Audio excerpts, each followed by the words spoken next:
kicking off is Sam Irwin Hill. Dan Bailey is their regular kicker, but he's another guy who won't see action tonight. So a rookie who was at Arkansas in 14, and T.J. Logan, about as fast as they come.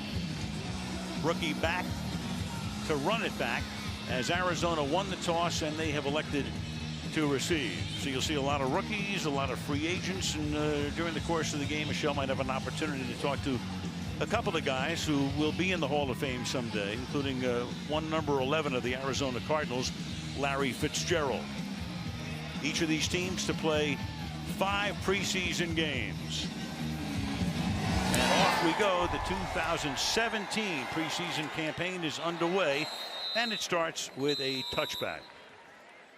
Take a look at the backfield for the Arizona Cardinals. Kerwin Williams, who backs up David Johnson, gets the start.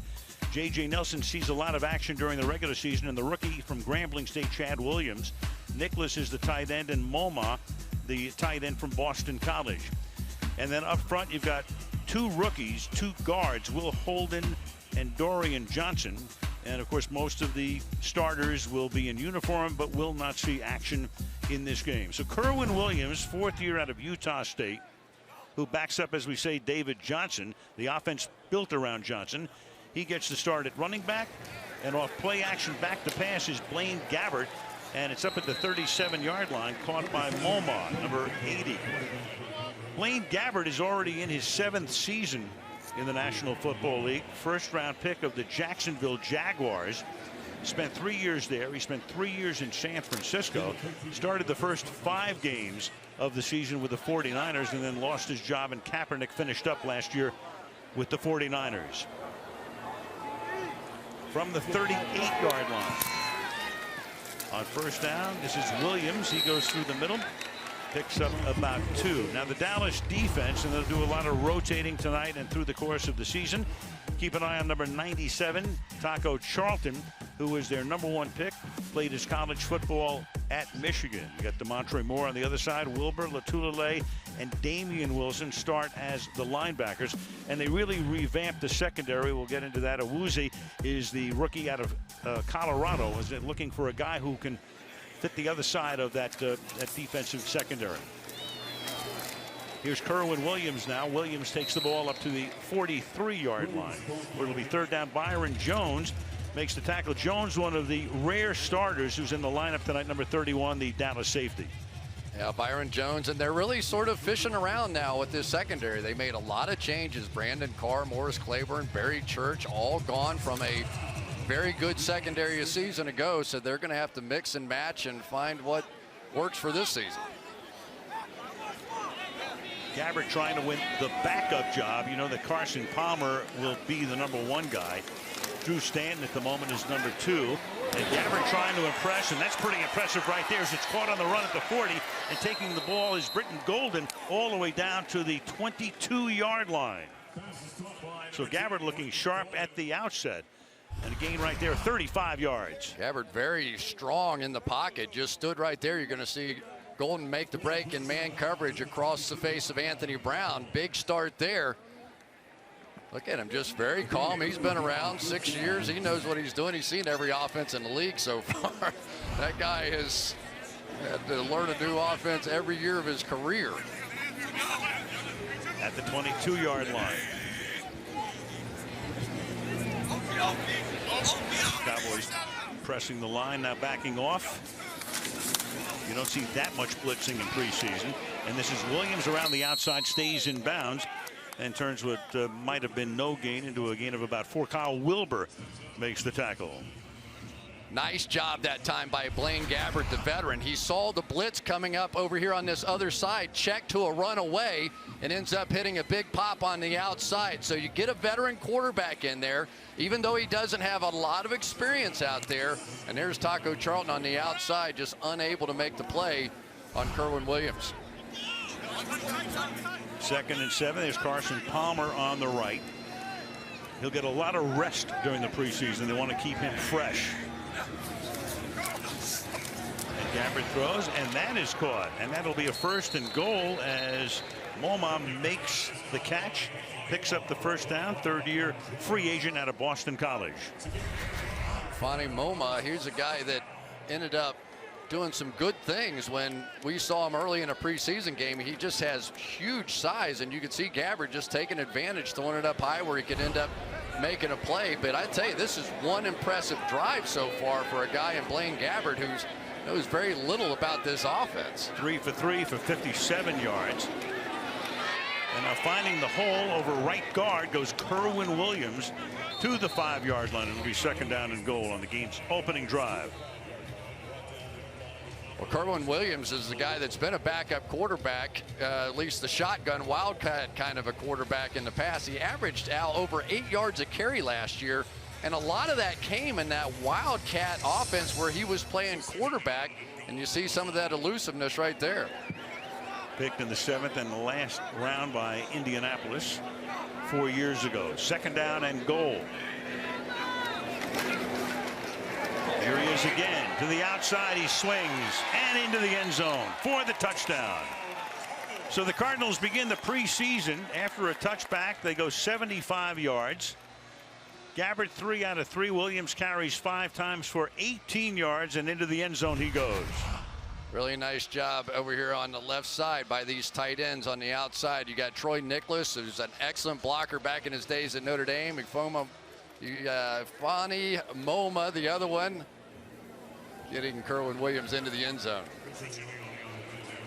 Richie Leone is their place kicker tonight. They picked up Phil Dawson, the ageless one, in the offseason. So Dawson will be their kicker during the regular season. And this was the real bugaboo for the Cardinals last year.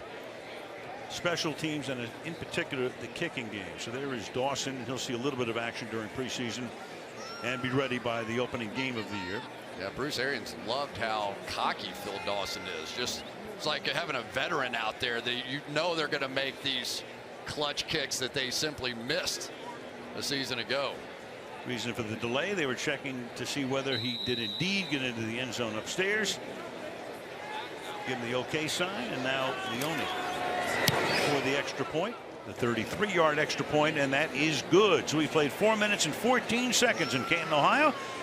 Arizona 7, Dallas nothing.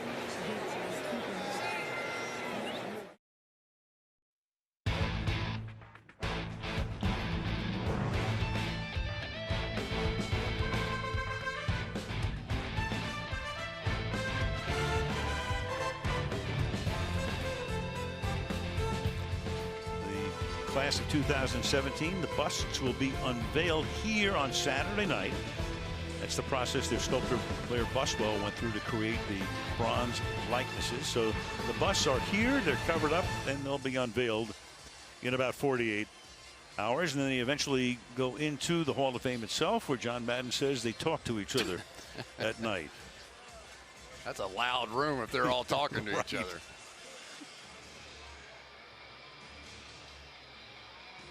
So now Arizona, after taking the lead, Richie Leone is going to kick off. Lance Lenoir is a rookie from Western Illinois.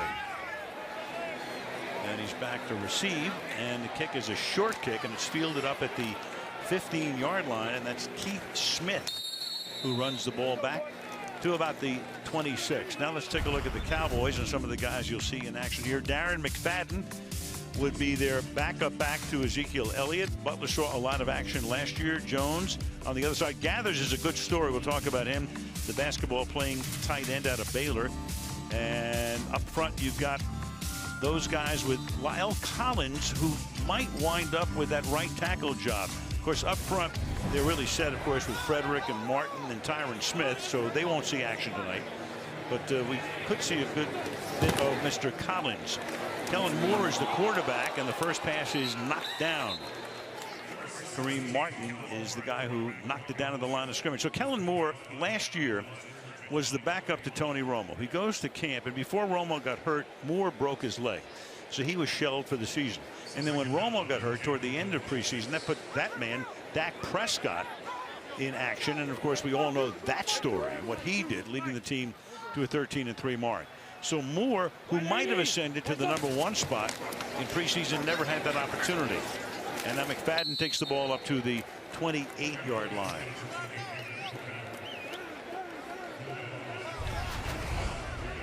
Here he goes. Robert Kimdichie is a guy that's really going to have to play big this year for the Arizona Cardinals. They have lost some valuable members of that defensive line, most particularly Calais Campbell, who's off to Jacksonville now. A lot of pressure on that young man right there to stand up and deliver. Not quite a season ago, but they've been impressed so far this year. Got into only 5 games with 80-some snaps last year.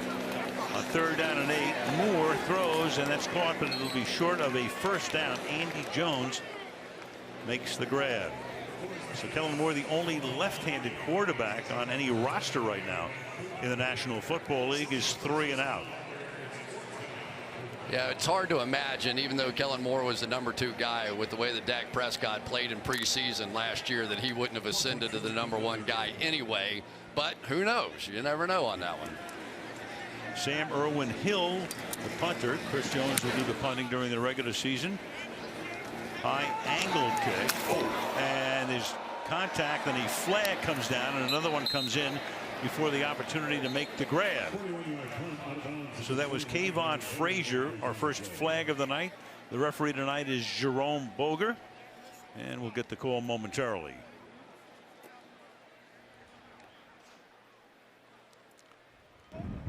Kick, catch, interference. Kicking team, number 35. 15-yard penalty. Arizona keeps the ball. First down. All right, Cardinals get it back, leading 7-0 in Canton, Ohio. Football is the ultimate team sport. You know, when you get your bust in Canton, it's of your face, but there's just so many people that deserve a piece of that. And very few go from where I was to this point. But now I hope there'll be a few more that find themselves there and say, you know what? He got there. Why not me? Well, I think back to that '99 season, much as it was last year when Romo got hurt, and here comes Prescott. Trent Green had signed a big contract with the Rams. He gets hurt toward the end of preseason. Warner takes over, and what a year. Win the Super Bowl. He's the MVP, 41 touchdown passes, and the beginning of a Hall of Fame career. From the 36-yard line now, Gabbard, who looked very good in that first drive, has to scramble here and gets taken down from behind by Anthony Brown. Speaking of Kurt Warner, here he is with Michelle. And as we all know, Kurt, you took a unique tour to get here to Canton. I mean, the path of, that no one would have thought. Right. So how does that shape the experience you're having right now? Well, I tell you what, part of it makes it really surreal, because you're like, after all of that, you actually end up here. But I think the other side of it is that what I know is, being enshrined in the Hall of Fame and having the bust and being a part of this is that no one else will ever have my story. No one ever will take the path that I took. And to me, that's one of the things I'm most proud of, is that I get a chance on Saturday night to be able to share my story and hopefully encourage and inspire other people, because this is more realistic. The crooked path is much more realistic than the straight line path to the Hall of Fame. Well, part of that story Al was just talking about. 1999, Trent Green gets injured. You step in and have one of the greatest seasons a quarterback's ever had. You win the Super Bowl. What's your favorite memory of that season? Well, I mean, I think the favorite memory has to be the play that wins the Super Bowl, is, to throw a touchdown pass to Isaac with 2 minutes to go. But it was really the moment before that. I was standing on the sideline with Coach Vermeil, and he walks up to me and he goes, "This is how you played it in your front yard a million times. 2 minutes to go, ball in your hands, now go win the Super Bowl." And so to have your first season play out as magically as it did, and then to throw a touchdown pass with 2 minutes to go to win the Super Bowl, I mean, it just doesn't get any better than that. And speaking of Coach Vermeil, your hug with him is one of the most memorable images from Super Bowl 34. That was more than 17 years ago. What emotions? There it is. You can see it. What does that bring back to you? I mean, I tell you what, it's just, I love the man so much. I mean, when you know Dick Vermeil, you know that he wears his heart on his sleeve and he loves his players, and everybody wants to compete for him. But, for me, it was just, for so long, I just waited for somebody to give me an opportunity, for somebody to believe in me. And that's the guy that did. And unfortunately, we didn't get a chance to be together very long.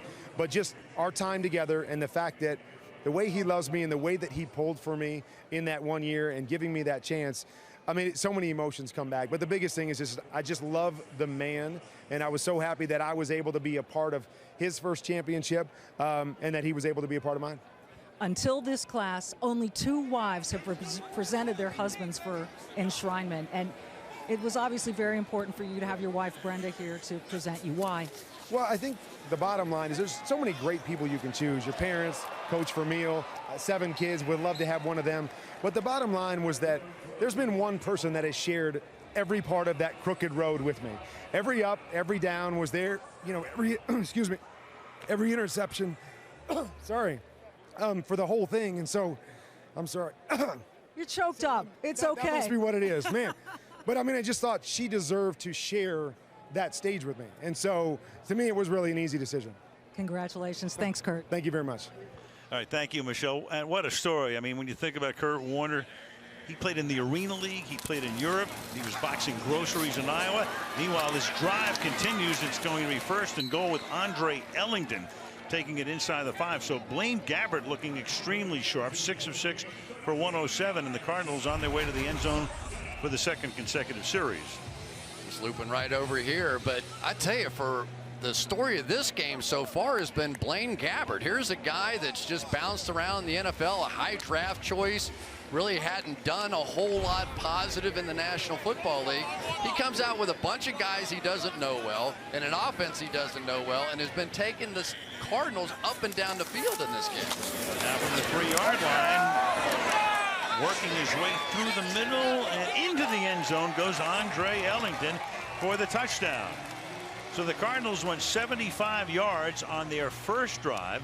On this one, they start after a penalty at their own 36. They go 64 yards in 7 plays to take a 2-touchdown lead. Watch the center, Cole Toner here. Just get him out of the hole. Get him out of the way. That is a monster hole down on the goal line. Cole Toner, the first Harvard guy drafted on that offensive line since Matt Burke many moons ago. He was a good student too, and he got a huge hole that time for the touchdown. Now Leone comes in for the extra point. Blaine Gabbert, the 10th overall pick in the 2011 draft by Jacksonville. Flag goes down, and for the moment the kick goes through, and we'll get the call from Boger.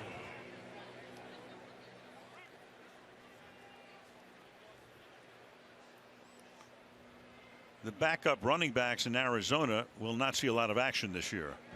Illegal formation.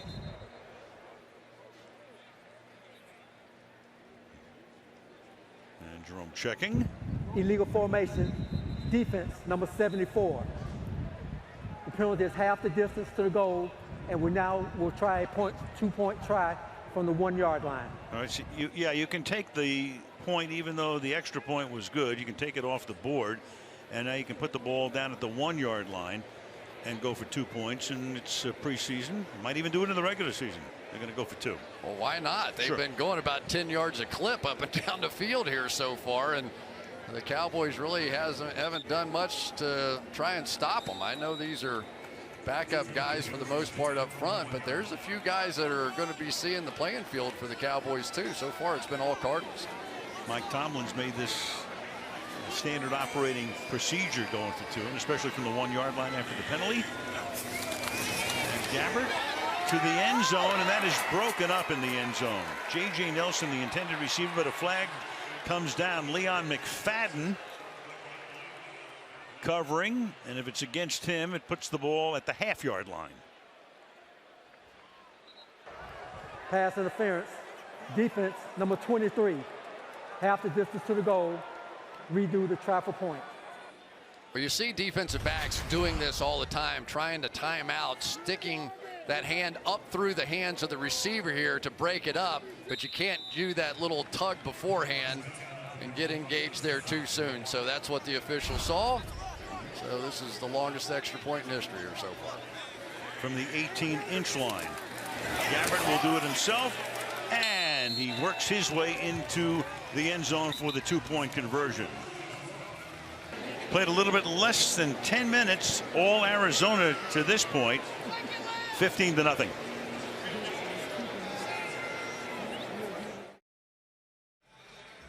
What a duo.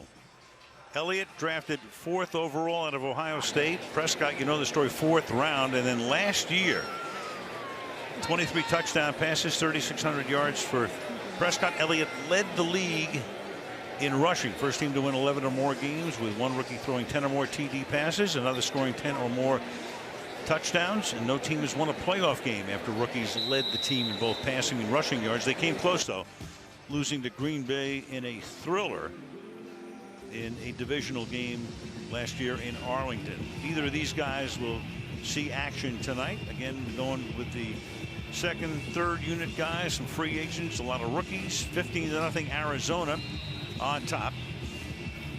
Lance Lenoir is back to receive, and Richie Leone kicks off for the Cardinals. Bouncing ball. Lenoir fields at the 7-yard line, and the coverage is good as he's taken down at the 22, and there's a flag down on the play. All the flags tonight have come on special teams to this point. Yeah, and reality is special teams may be the most important part of this game, because that's where these guys are going to fit. Holding, receiving team, number 23, 10-yard penalty. Dallas keeps the ball, first down. So you know about Tony Romo, and there he is. Tony now part of the #1 crew on CBS, working with the great Jim Nance, and there they are. They're practicing tonight. They know they're on television because they're taking our feet. Howdy, boys. Tony's going to be great. Jim, of course, is terrific. Great coach. You got Bryant. You got Prescott there. But did they show where they are? They're like in another city over there. They couldn't have put them any farther away. They're in an outpost.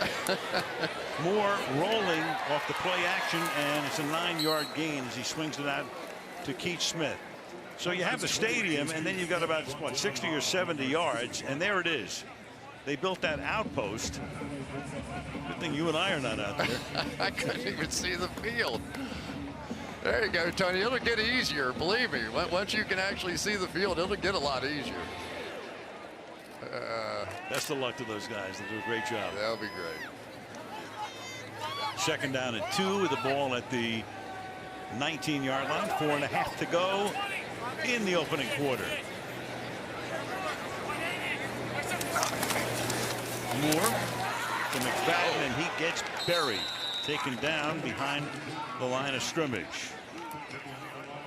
Third down, loss of 3. It'll be make it a loss of 4. It'll be third down and 6. I'll tell you, right here is the defensive star of the game so far. Robert Kimdichie is just going right through Joe Looney on that play, and that's what they need out of him, because that's what they got out of Calais Campbell. Calais Campbell was this guy that would get up, get the penetration, the outside pass rushers could get there. If Kimdichie plays like that, it's going to be a good year for the Cardinals. So Ty Matthew, great safety on the Cardinal bench. Third down and 6. Good protection this time from Moore, and he picks up a first down, but there is a penalty. Blake Jarwin, the tight end, makes the catch. Let's see if it comes back, or whether Dallas gets its first down. Arizona has 8 so far tonight. Bruce Arians. Illegal use of hands, hands to the face, defense number 26. That penalty is declined. The result of the play is a first down. Brandon Williams. Brandon Williams, a running back in college that was converted to playing corner. Didn't go so well. They are hoping that Justin Bethel takes that job and that you continue to see progress out of Brandon Williams. An unbelievable athlete. I mean, if he just needs to play cornerback some more. Patrick Peterson on the left, been to the Pro Bowl his entire career, all 6 years at this point. Moore going deep, has a man wide open and hits him. And it is Bryce Butler deep into Arizona territory. So taking advantage after the penalty, threw it over the cornerback Harlan Miller all the way down to the 25-yard line. Harlan Miller gets beat, but he gets beat by a good one. And Bryce Butler was brought over from Oakland when Dez Bryant got hurt a few years back. And he is a star. He's a big guy. He had 3 touchdowns, made some big plays replacing Dez Bryant a season ago. Just like that. He is a talented guy who's going to be a big factor this year. Fadden swings to the outside, and he gets bunched up before he can turn the corner. Kimdichie is in on that play as well, along with Budda Baker, the rookie out of Washington, the #2 draft choice, number 36. Kellen Moore had a fantastic college career, played at Boise State. He was 50-3. Kid who grew up in southern Washington State, town of about 5,000 people. Dad was his high school coach, and one of the reasons he was not drafted, he was a free agent when he signed with Detroit, was the fact he's only 5'11" or 6 feet. They thought he was too small. Yeah, he said he'd been running the same offense since 3rd grade. His dad was a coach, and they only had a couple of teams, so they all ran the same offense. 2nd and 14, shoots it underneath, and that's caught by Keith Smith. He takes the ball to the 26-yard line. It'll be 3rd down and 11. If you're a Cowboys fan, nothing more important going on in the field than right there. Lyle Collins playing right tackle now, taking over for Doug Free. Got a little help from his friend Keith Smith on that one with a good chip. But if Lyle Collins can hold down that right tackle position, it is going to be an awfully tough offense to stop this year for the Dallas Cowboys. And then all they have to do is fill the left guard spot. A couple of candidates there as well. Jonathan Cooper started this game. Who was an Arizona Cardinal until the year before last. Now Moore sliding in the pocket and throws, and that is a fingertip catch for the touchdown by Rico Gathers. He's Baylor's all-time leading rebounder in basketball. Hasn't played football since the 8th grade, on the practice squad last year, and hauls this one in. Good hands. Unbelievable. His first football practice since he was like 13 years old came with the Dallas Cowboys last year. They drafted him. He was a good player at Baylor, and they just wasn't a football guy. So they said, all right, we're just going to redshirt him. We're going to let him go. But they started looking at him, and they said, this guy could be a real matchup problems for teams at tight end. Run him down the middle, run him on routes like that. Could he go up and rebound in the NFL like he did in college? We just saw it. 6'6" and 285 pounds. Got position on the defensive back, Ironhead Cameron. And it pays off with a touchdown from 26 yards out. So they go 89 yards to the Cowboys, and the score is now 15-7, Arizona.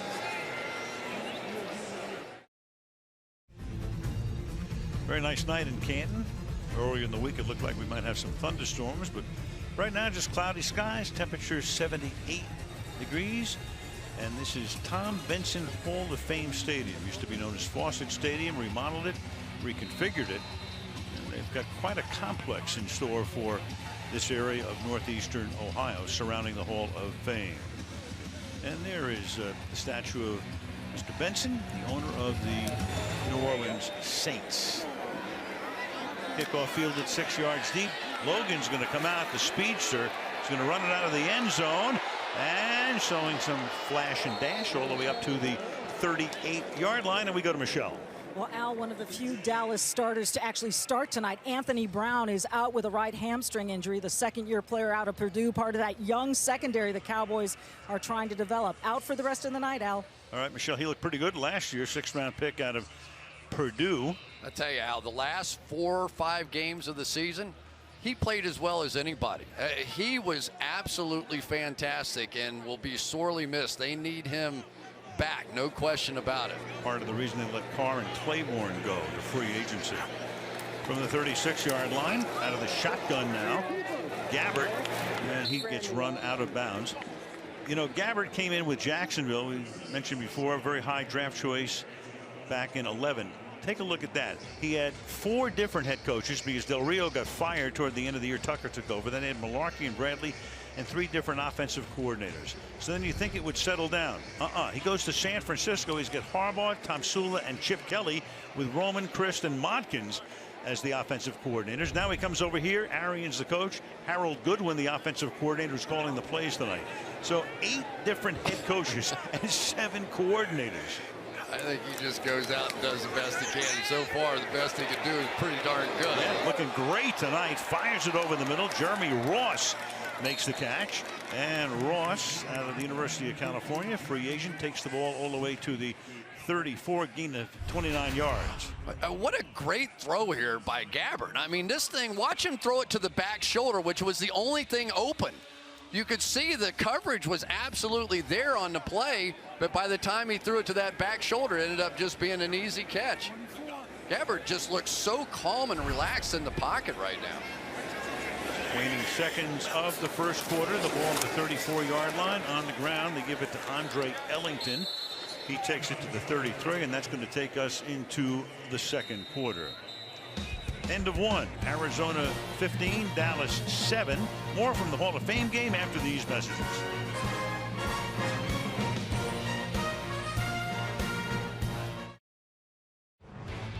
There are so many different things you can learn through the game of football, and dreams are real. Your passion allows you to get up every morning and chase that dream. And the thing that I think about is my football journey is now over. I'm a Hall of Famer now, and forever I will be remembered as one of the greats. LaDainian Tomlinson, take a look at that trio. Most touchdowns in the history of the league. Jerry Rice, 208. Emmitt Smith, who's here tonight, 175. And then LT, 162 with the San Diego Chargers. It's always amazing to see a wide receiver as a leading touchdown scorer in the league. It's just an amazing player. Well, he separated himself from everybody else who's played that position. Second down and 9. A little dump off here with the pressure put on. And it's Ellington seeing a lot of work tonight to the 31-yard line, and we go to Michelle. And I am with LaDainian Tomlinson, and you know, LT, there's the excitement and the emotion of this weekend. But then there's also this idea of your bust, which is right behind us, by the way, living forever in that Hall of Fame. How does that strike you? It's truly amazing. You know, it's something that's hard to even fathom, you know, being remembered forever.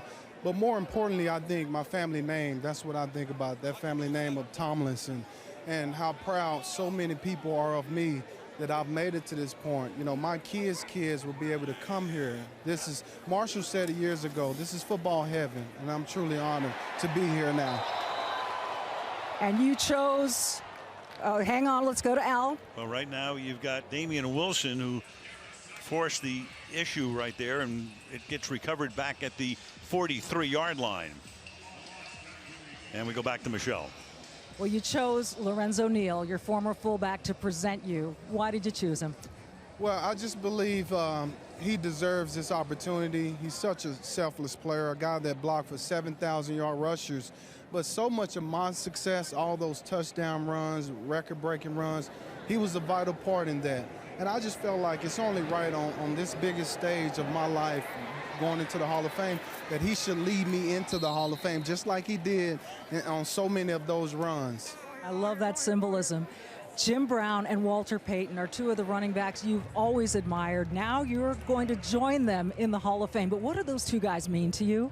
Everything. You know, they gave me the inspiration. You know, I inspired to be like those guys. They allowed me to dream big. Of course, Jim and Walter set the example not only on the field but off the field of how a professional should act. And I wanted to be like those guys in every sense of the word, professional. And so I'm so glad to be joining those guys in that bus room. You know, I took a trip there a couple of months ago, and walking through that room, it is so surreal to know that I'm going to be joined with those guys. Unbelievable. There are a lot of exciting running backs in the game today. So I'm going to put you on the hot seat. Let's say you're the GM, and you can only take one of the current crop. Who would you pick? Wow, that's a really good one. Well, I think at this point it'll come down to Le'Veon Bell and David Johnson. You know, two of the, to me, the most versatile runners in our game. And if I had to pick one, geez, I'm splitting hairs, probably Le'Veon Bell. Well, there you have it. Hey, congratulations, Al, the second LT in the Pro Football Hall of Fame. Oh, yeah, as Alfred Morris carries again to the 23. You know who the original LT was. There he is, Lawrence Taylor. In fact, it was bizarre. Remember when Tomlinson went to the Jets at the end of his career, they were calling him LT, and in New York they would go, no. There's only one LT. I always loved Parcells' speech when he was up there getting inducted himself, and he said, I want my bus right next to LT's. I keep an eye on that sucker. Right. That was classic. So LaDainian Tomlinson to be enshrined on Saturday. Now from the 23-yard line, Moore, and he lost one deep downfield, and nobody is home. Busted route. It'll be second down and 10. Here's a look at the Cardinals' first-round pick. Hassan Reddick rookie, played at Temple, drafted in the first round, and they think he could wind up as a starter on opening day.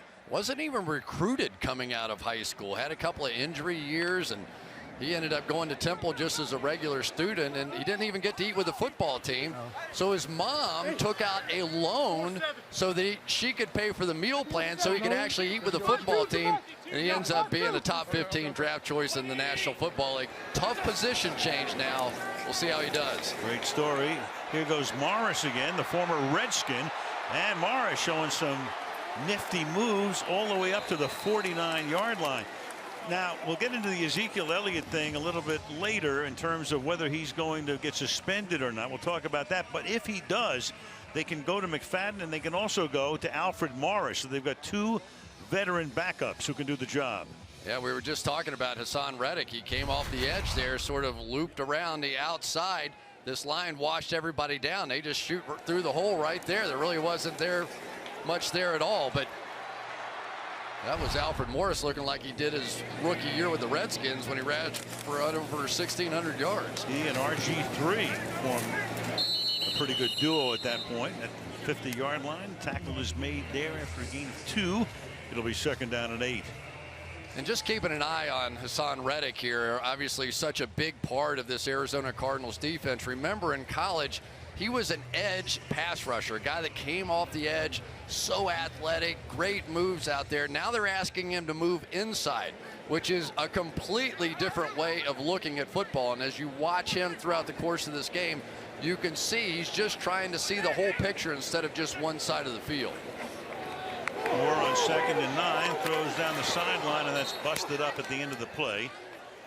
Butler, the intended receiver, broken up by Brandon Williams. Well, here's a better look at it here. Hassan Reddick, when he was in college, he probably had those 3 guys to worry about. Maybe the tight end, the tackle, the back, and that was his field of vision.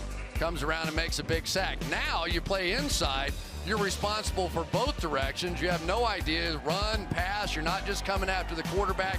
So you really have to just retrain those eyes to be able to make the plays, and that's what he's working on right now. And so far, they feel really good about him. James Betcher's defensive coordinator said it's the best position change, bar none, I've seen anybody make so far.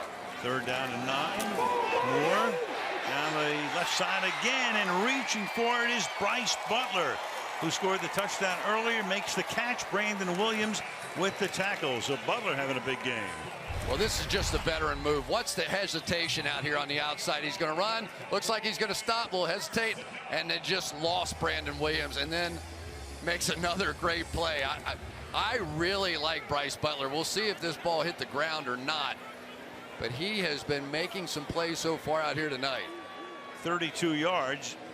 This would have to be challenged by Bruce Arians. I think the ball hit the ground, but it really was under his control, so I thought it was a catch. Well, Bruce has chosen not to throw the challenge flag, and Alfred Morris over the right side now to the 18-yard line. Will be second down.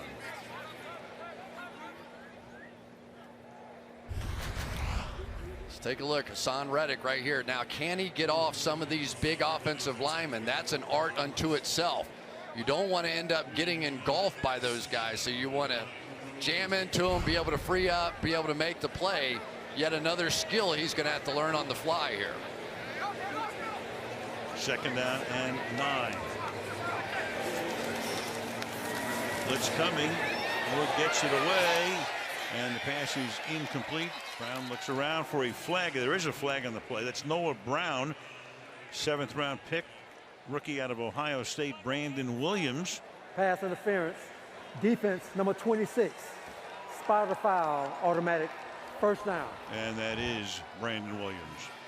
Well, if you're thinking the Arizona Cardinals and Brandon Williams are playing a lot of man coverage, get used to it, because that's what they do. And they're going to do double moves, and they're going to challenge the weakest link, and they're going to get after Brandon Williams here to see what happens. Here comes Reddick off the edge, getting back to a little bit more of his natural position of getting after the quarterback, and that inside linebacker for Arizona is going to do a lot of blitzing anyway, so believe me, he'll be after the quarterback. Put the ball at the 9-yard line, and Morris puts the shoulder down and takes the ball about half the distance to the 5, where it'll be 2nd down and goal.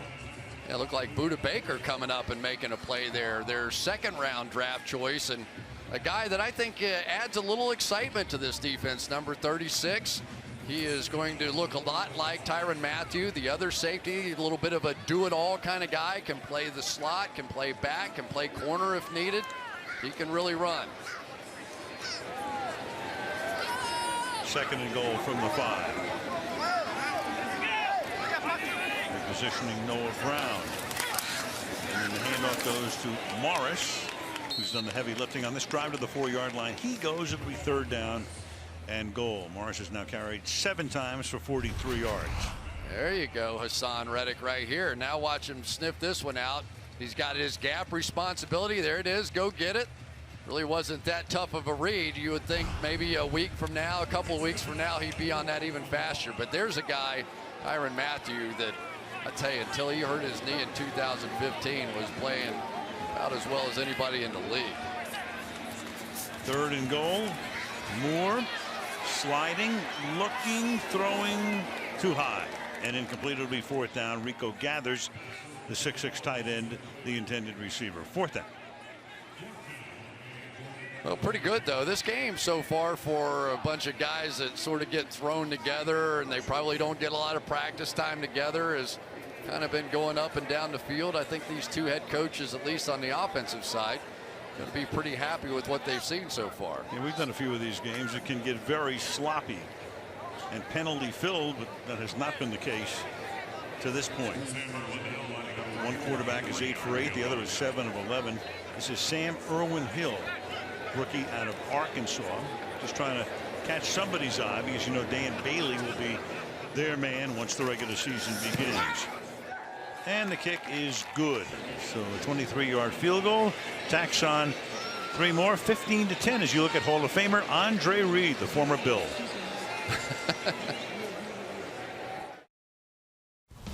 Well, it's an annual tradition. Season starting on a Thursday night, and we will be there 5 weeks from tonight. That means we will be in Foxborough.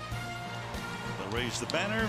Bill Belichick will be there. Tom Brady will be there. Happy 40th to Tom, and the Kansas City Chiefs will be there.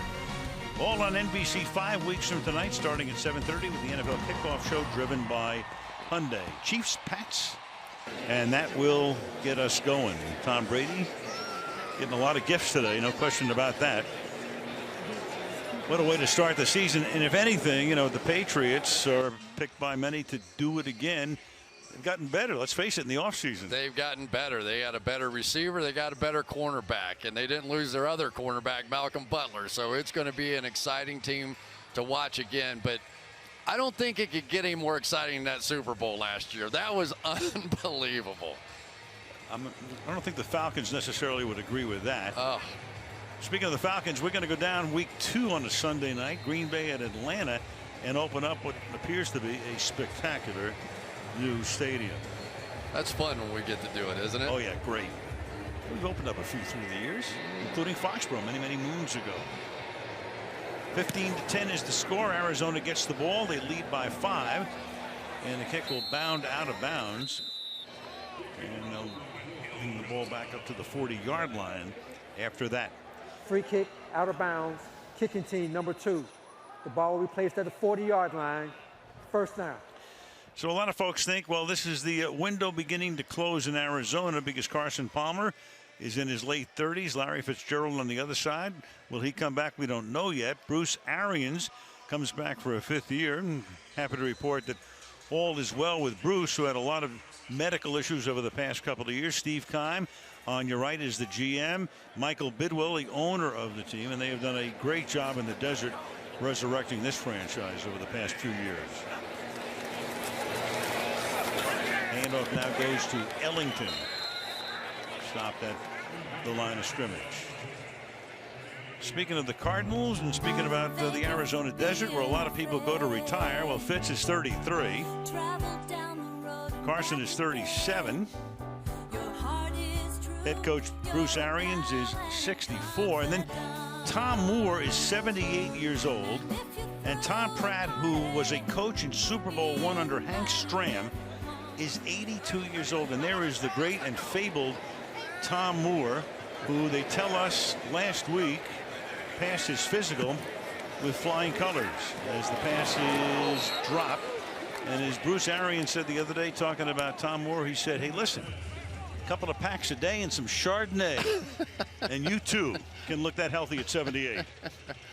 Oh, my God. Tom Moore is one of the all-time great ones, isn't he? Oh. I used to love talking to him back in Indy, and after they were going up and down the field, and Peyton Manning, you could never get him to say anything other than, that Peyton something, isn't he? That's all he kept saying, that Peyton something, isn't he? I asked him how he coaches Peyton Manning. He said, just give him some concepts. 3rd and 10, and that pass is low and incomplete, intended for Ellington. So Gabbert had completed his first 8 passes and now throws 2 incomplete in a row on his 4th down. And for the Dallas Cowboys, they crank it up a notch on the defensive side. Could not have 2 more different styles of defensive play. The Cowboys play more 2 deep safety look than any team in the league, and Arizona Cardinals are always blitzing everybody on the field and basically never play that 2 deep look. Matt Wiles punt, fair caught at the 20-yard line by Lance Lenore. 6:55 to go in the half. Arizona leads by 5. Ezekiel Elliott, Zeke, led the league in rushing as a rookie, led by a mile last year. Spectacular season. Most rushing yards by a rookie. George Rogers then with the Saints, 1674. Eric Dickerson, the record as a Ram, 1808 and 1983. And then there was Elliott last year, 4th overall pick in the draft out of Ohio State. But some question as to whether he is going to start the season because he has been under investigation by the NFL, and there has been no judgment thus far. Jerry Jones, of course, the owner of the team, with son Jerry Jr., and we're going to speak to Jerry at halftime, another Hall of Fame inductee, and find out a little bit later exactly what is going on. Yeah, and Jerry was adamant that he's seen the evidence and he's not buying into it, so yet to unfold, I guess. From the 20-yard line on 1st down, Moore got off to a shaky start. Flag is down on a pass that's behind Noah Brown. Referee is Jerome Boger, who says holding, offense, number 63, 10-yard penalty, replay, 1st down. And down we go to Michelle. Well, Al, the Cowboys and Elliott have been waiting a year for the NFL to finish that very thorough investigation into allegations of domestic violence, a case described to me by an NFL source as, quote, complicated. Now, the decision could come as early as next week. Elliott was never criminally charged, but the NFL can still punish the running back under the league's personal conduct policy, where violations involving domestic violence carry a baseline 6-game suspension. And although mitigating factors could affect that, the source told me no decision has yet been made. All right, thank you, Michelle. As Rod Smith picks up 5, we got another flag down here. The speculation has been that if he gets suspended, it would be 2 games, which would mean the opener against holding, the Giants. Defense, number 95, 5-yard penalty, automatic, 1st down. Automatic 1st down will be the opener against the Giants, and then at Denver week 2. Back to Michelle. Well, if Elliott is suspended, Al, he could appeal before the start of the season. So theoretically, he could play until the appeal is litigated. Now, in late June, Elliott had a hearing with NFL investigators, Roger Goodell, and a 4-person independent panel, which, by the way, includes a former player and other experts. That panel will make a recommendation to Goodell, but the decision is ultimately the commissioner's to make. And as you know, Michelle, a lot going on off the field with the Cowboys during the offseason. As Moore throws, and that is caught by Andy Jones. Out to the 40-yard line he goes for a gain of 20. And from Michelle, it also is only about that domestic violence allegation. It has nothing to do with a couple of other things that have happened since, correct? That is correct. And DeMontre Moore is also suspended for the first couple of games. David Irving, the great linebacker, what a year he had last year. Defensive lineman, actually, he'll be out for 4 games. I think I'm missing linebacker because of all the sacks he gets. Here's Rod Smith up to the 41-yard line. Short gain, 2nd down. Yeah, and for the Cowboys, it's going to be an issue on the defensive side because they have, we know, Randy Gregory suspended for the season. David Irving, one of their best pressure guys, is going to be out for 4, and then DeMontre Moore is going to be out for 2. So it is going to be a tough way to start the season, and then you Conceivably, Ezekiel Elliott, you don't know, but I'm with Michelle. I think that the Cowboys will probably try and time it out. If you're going to appeal it, you would definitely like to have Ezekiel Elliott there for that Giants game, because those are the two favorites in that division. Let's face it, that's a huge game. And at Denver, week 2, 2nd and 8. Little flip here to Keith Smith up to the 46. You had Rod Smith carrying the ball before. Rod Smith is the brother of Jalen Smith, another guy that we won't see tonight, but he was the pick out of Notre Dame last year, got hurt in the Fiesta Bowl, missed the entire season. Done a great job rehabbing. He's looked pretty good in practice out in Oxnard, where the Cowboys train, and probably see him before the preseason's done. Well, I saw a lot of Jalen Smith. He played with my son at Notre Dame, and you talk about a flashy player, a guy that occasionally would hit the jets and run plays down in the backfield, shooting the gaps through defenses that just took your breath away. He was spectacular. Moore throws, and that's caught up at the 50-yard line by Blake Jarwin, trying to win a job as a backup tight end. When you talk about tight ends in Dallas, of course, you're talking about a man who can begin to prepare his induction speech someday, Jason Witten. Yeah, I don't think there's any question about that. Do you? Jason Witten is so much more to this football team than a really good player. He is obviously a great blocker, receiver, all the catches, but he is the guy in the locker room that is the coach. I mean, he's the one that sets the standard. He works harder than anybody else. Nobody is ever going to outwork that guy. On first down, Rod Smith. Nice run here. Flag is thrown at the end of the play. And it's going to go against the Cowboys.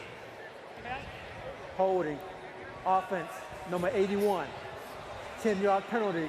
Replay. First down. Wide out Andy Jones.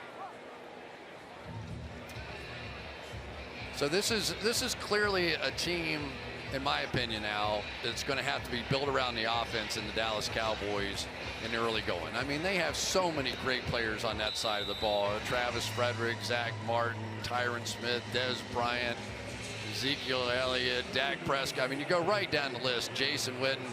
So they're going to have to be able to carry this football team as they sort of sort through what they're going to do in the secondary, and while they're waiting out some of those suspensions for those pass rushers to come back. Of course, a great running game, a great offensive line. Then on the other side, in terms of the passing game, you have Des Bryant.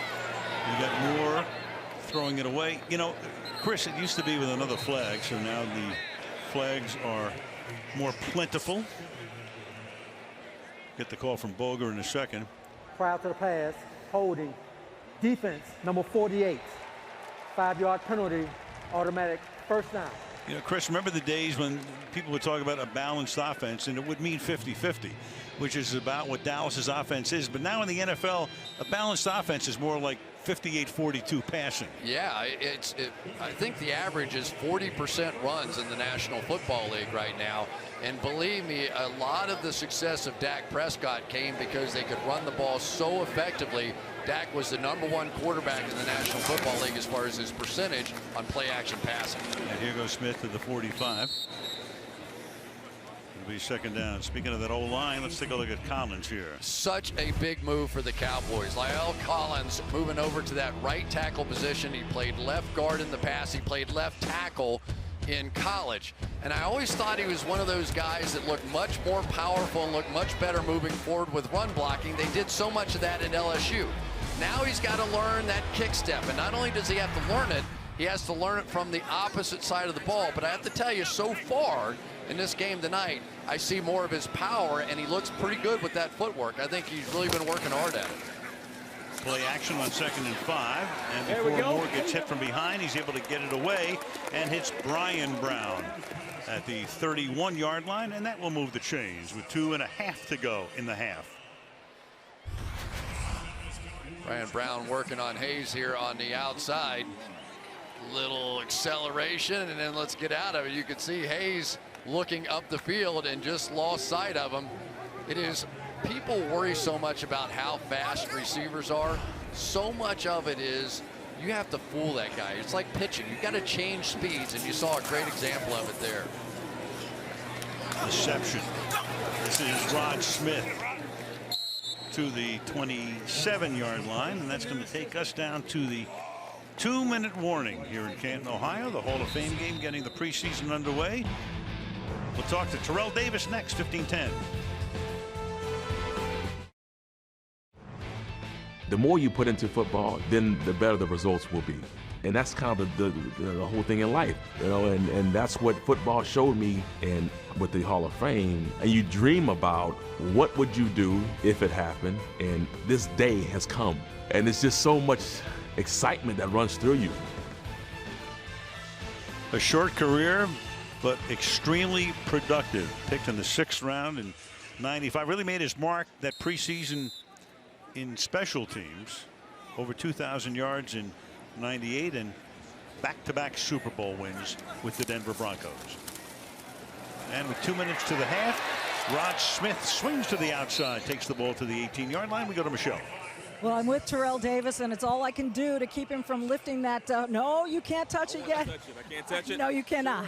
11 years it took, and finally you're here. What does it mean after all this time to be here? Oh, Michelle, it means a lot, man, because, you know, you play this game and you hope that people appreciate it. And, you know, for me, it was just kind of trying to play as hard as I can for my teammates and just trying to be accountable to them.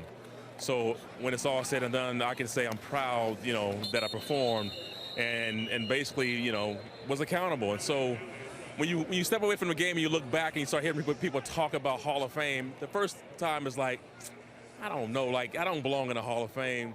And then more and more people start talking about it and everybody starts to get behind it. And the last 3 years have been incredible because I've seen every year the momentum shifting and getting stronger and stronger. And then obviously you get the call or the knock by David Baker at the door, and it's like, it's real, it's happening. So I'm taking it all in.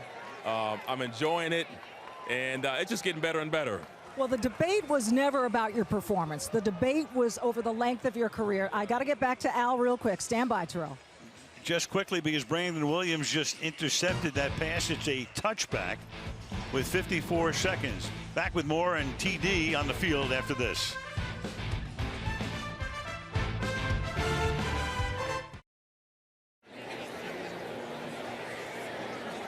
From the 20 after the touchback now. Gabbard, who's played the whole half, throws up to the 34-yard line. Another flag.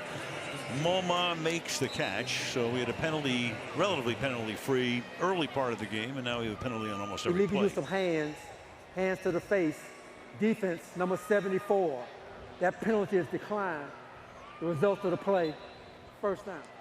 And back to Michelle we go. And I'm along with TD, and as we were saying, it took 11 tries for you to get here. No one ever debated your performance.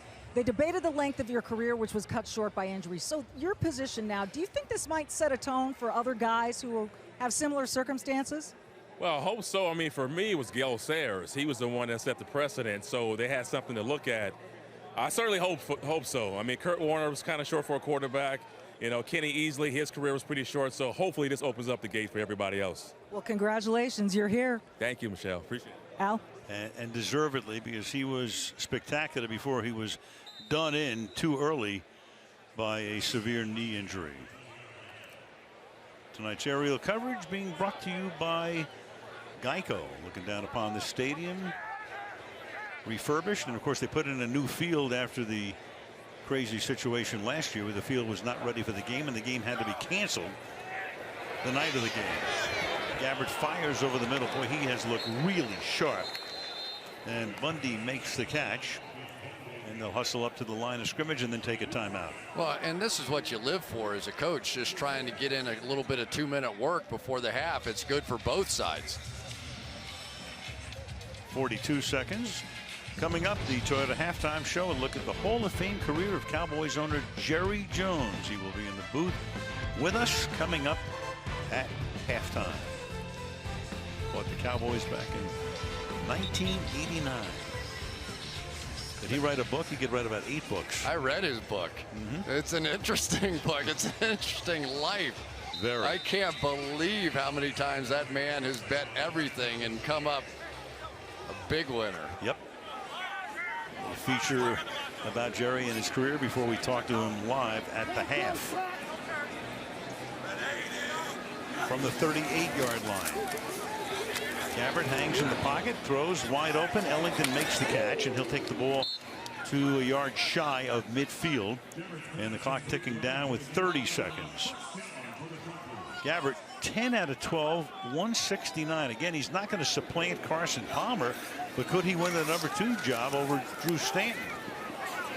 But nothing to hurt his chances tonight as he rolls out of bounds, stopping the clock with 16 seconds. Well, that's exactly right. They're battling for number 2 right now, but also remember that Carson Palmer's not getting any younger. So then the question becomes, could those 2 guys end up being the quarterback for Arizona moving forward in the future? And at least so far tonight, you would have to say Blaine Gabbert is going to get a big thumbs up from his coaching staff. Well, as we say, he was so heralded coming out of college at Missouri, 3 years in Jacksonville, 3 years in San Francisco, started the year last year as the 49ers starting quarterback. Hangs in the pocket, rifles one to the 32-yard line. That's caught by Marquis Bundy, and they'll stop the clock with 10 seconds. I didn't know Gabbert had this kind of arm. I'm going to be perfectly honest with you here. Watch the way he's releasing this football, and he is getting something on it. These receivers, and he's been working the back shoulder. Let's check that release time. A little bit below average. Maybe that's been part of the problem. 0.33, that's been pretty good. Snuck one in. But I think it's been his poise in the pocket and the way that he's been able to see the football field tonight for a guy really in his first 10 days, at least of real practice time, come out and be this sharp is pretty impressive. Carson Palmer, they're not only limiting him in terms of his preseason work, but also in terms of practice as well. Well, and they saw it at the end of last year. They thought he had a dead arm, and they shut him down a little bit in practice. He came back, and I think Carson really is appreciating, and it feels great.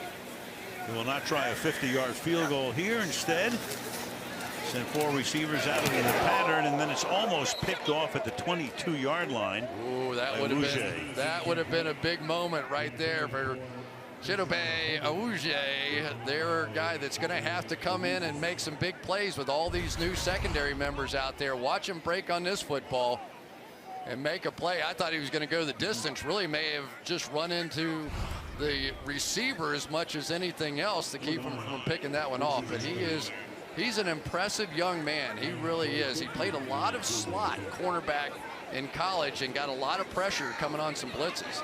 Second round choice out of Colorado. Now Leone will attempt a 51-yard field goal. What could very well be the final play of the half. And the kick is no good. And there are 2 ticks remaining now in the first half. Tonight, Jimmy Fallon has Ryan Seacrest, Ice Cube, and rapper Action Bronson. The Tonight Show with Jimmy Fallon, all new tonight on NBC. I wish Jimmy Fallon would have a little fun every once in a while. I've never seen anybody enjoys the job so much. There he is. There's the young rookie, Chidobe Awuzie. I tell you, we didn't get a chance tonight, unfortunately, to see the other rookie, Jordan Lewis. He had a bit of a hamstring injury. Those 2 guys, 2nd and 3rd round draft picks, a big part of this season for the Dallas Cowboys. Moore's kneel down will end the opening half. 30 minutes in the books in Canton, Ohio. Arizona 15, Dallas 10. The Cowboys will receive the kick to start the second half. Duke Thomas is back there to take it. Arizona to send it in the air. We'll see who comes out at quarterback for the Cowboys in the second half as we start here with a touchback. Of course, the Dallas Cowboys, and Cooper Rush is going to be the quarterback. Cooper Rush, a rookie coming in here. Take a look at the valuation of the Cowboys. Jerry Jones bought the team for $150 million, then a record up to $713 by the turn of the century. And then that stadium was built, $1.8 billion to $4.2 billion. It's the most valuable franchise in sports, period. The Dallas Cowboys. Jerry staying with us as we continue our halftime little treatise here. Your expectations overall, Jerry, for your team going into the season after that 13-3 year last year? I thought we're certainly going to be better on offense. I really like our coaching staff. I think last year really gave us a lot of awareness. I think Jason, I think our staff, Rod Marinelli didn't need room for improvement, but I think as a staff, our players are going to benefit from it. We've got to use our draft, though, and use these young players that we drafted. We let a lot of free agents go. We've got a new system for those youth. Our system better plays to those, so that's got to pay off for us. At the 25-yard line, it is 2nd down and 10. Cooper Rush is a free agent. Played his college ball at Central Michigan. And through the middle goes Rod Smith. Well, the big question all the Cowboy fans have right now is who's going to be your running back on opening night on the domestic violence investigation. You've already said reviewed everything, absolutely nothing, not one thing that had anything to do with domestic violence. My opinion is there's not even an issue over he said, she said, not even an issue there. So, Jerry, as we sit here tonight, what can you tell us about where that investigation is and what you anticipate? Well, the domestic violence is not an issue. Zeke has had some other things that have been looked at and are being looked at. But from the domestic violence issue, there's not an issue. I think that my hope is that Zeke is with us opening night, and I don't want to get into anything that might in any way influence negatively that decision from the league office. And when would you expect that decision? Any indication of that? Well, I would really hope that it be immediately, and I think that we will see that imminently.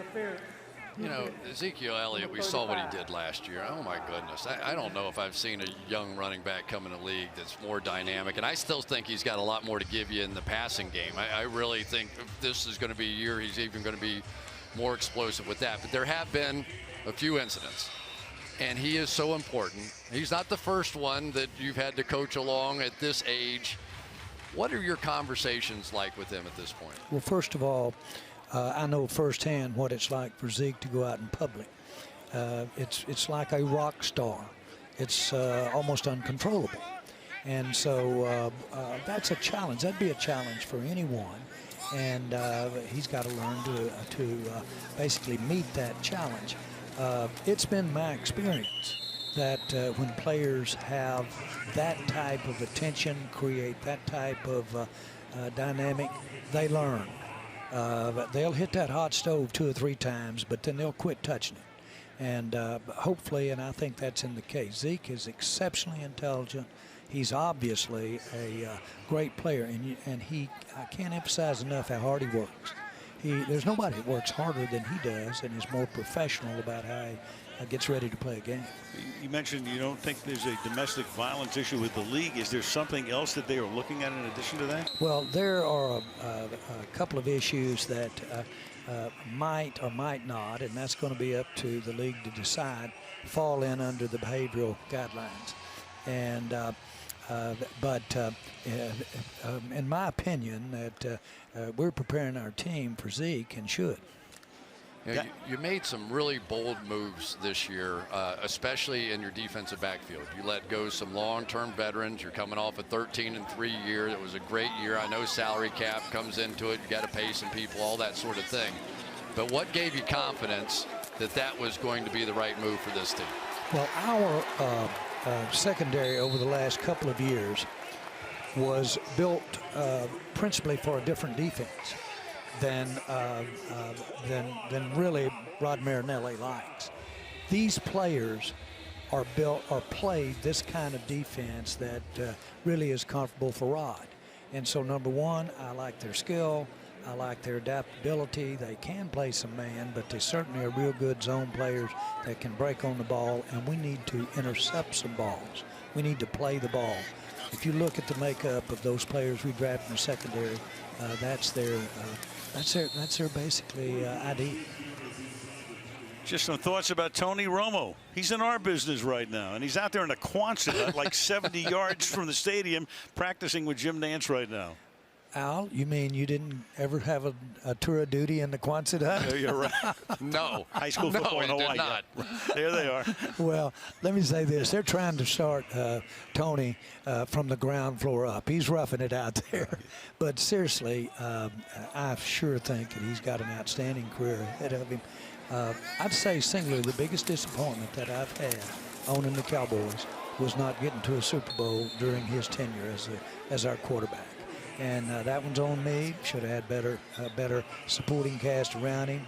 But having said that, this past year, although he never hit the field, Tony even elevated himself in my eyes with the way that he handled the disappointment of Dak Prescott coming in, having the excellent year that he had, and the way Tony handled that. And now I like a guy like that on my team, whether he's sitting in your seats or whether he's out on the football field.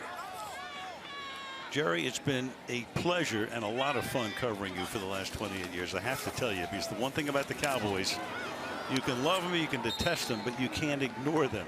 It's great fun for people to watch the Dallas Cowboys, and believe me, our television ratings prove that every time we have them on. Well, Al, I'll tell you, I had a good role model in Tex Fram. Now, Tex really knew how to create visibility, and he did it for those times and those days.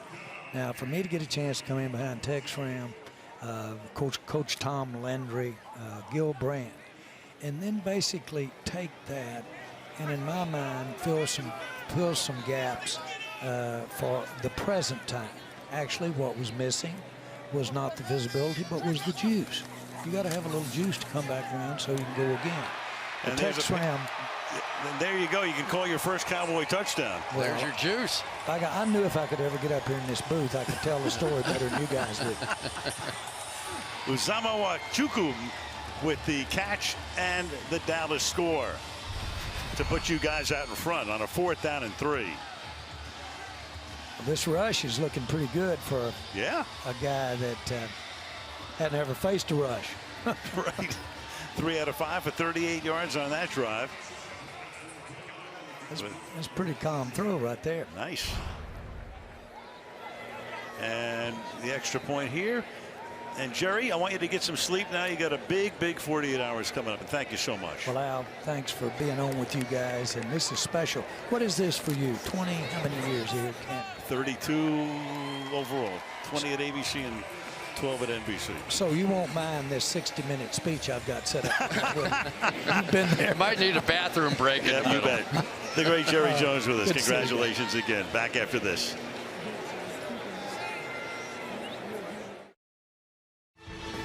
Canton on this Thursday night to open up the preseason schedule. Arizona took a 15-0 lead, and now Dallas has 17 unanswered points to take a 2-point lead. Sam Irwin Hill. Throw that Irwin in there instead of a Sam Hill, right? T.J. Logan back to receive for Arizona. And he's going to come out, and no, he's not. He is told, just take a knee back there. Told by Jeremy Ross. So there is a guy who was the fantasy football darling last year, David Johnson. Since week 13 of 2015, most yards from scrimmage, most rushing yards, most receiving yards for a running back. They're talking about a guy who, with 15 consecutive 100-yard scrimmage yards, tied Barry Sanders' single-season record. A guy who has the potential to gain 1,000 yards on the ground and 1,000 yards receiving. And in the history of the league, there are only 2 guys who have done that. One was Roger Craig, and the other was Marshall Faulk. Trevor Knight is now the quarterback, a rookie from Texas A&M. And up to the 27 goes Elijah Penny. But, Chris, they're talking about David Johnson as a guy. Bruce Arians saying, I'd like to get him the ball 30 times a game.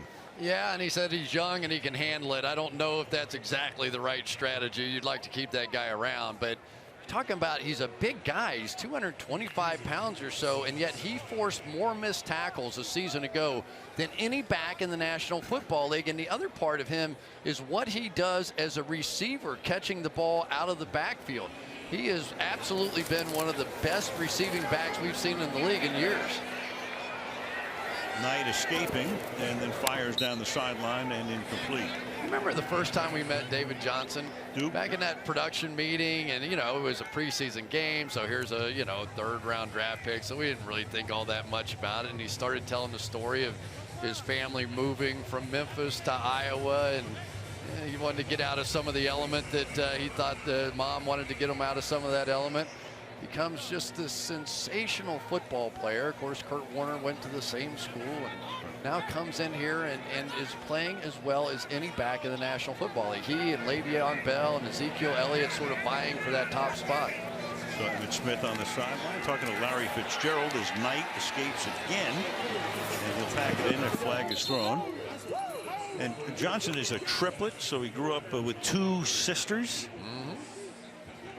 As you mentioned, the Kurt Warner alma mater of Northern Iowa. Offense, number 62. That penalty is declined. 4th down. Daniel Munyard, just to go back to that, if he carries or touches it 30 times a game, so that would be 480 touches. And there's only one guy in the history of the NFL that has touched the ball that much in the season. You go back to 1984, James Wilder, playing for John McKay's Tampa Bay Bucks that year. What do you think about your team's execution? Yeah, I'm all for it. One of the great lines, and a whistle before the kick. False start. Offense, number 36. 5-yard penalty. Still 4th down. But you know, it was for the Arizona Cardinals offense last year. It wasn't David Johnson and what they did running or even throwing the ball to him. It was the big play that disappeared. This team was so dynamic in 2015, and I think a little bit of it had to do with, you know, John Brown had the injury and the sickle cell trades, and Larry Fitzgerald, he was the leading receiver in the league, though, so the short passing game was on target. They were killed by special teams. Yes, they were. From the 23-yard line, Lenore to the 27. 9:35 remaining in the 3rd quarter. Jason Taylor. Michelle will be with him when we come back to Canton.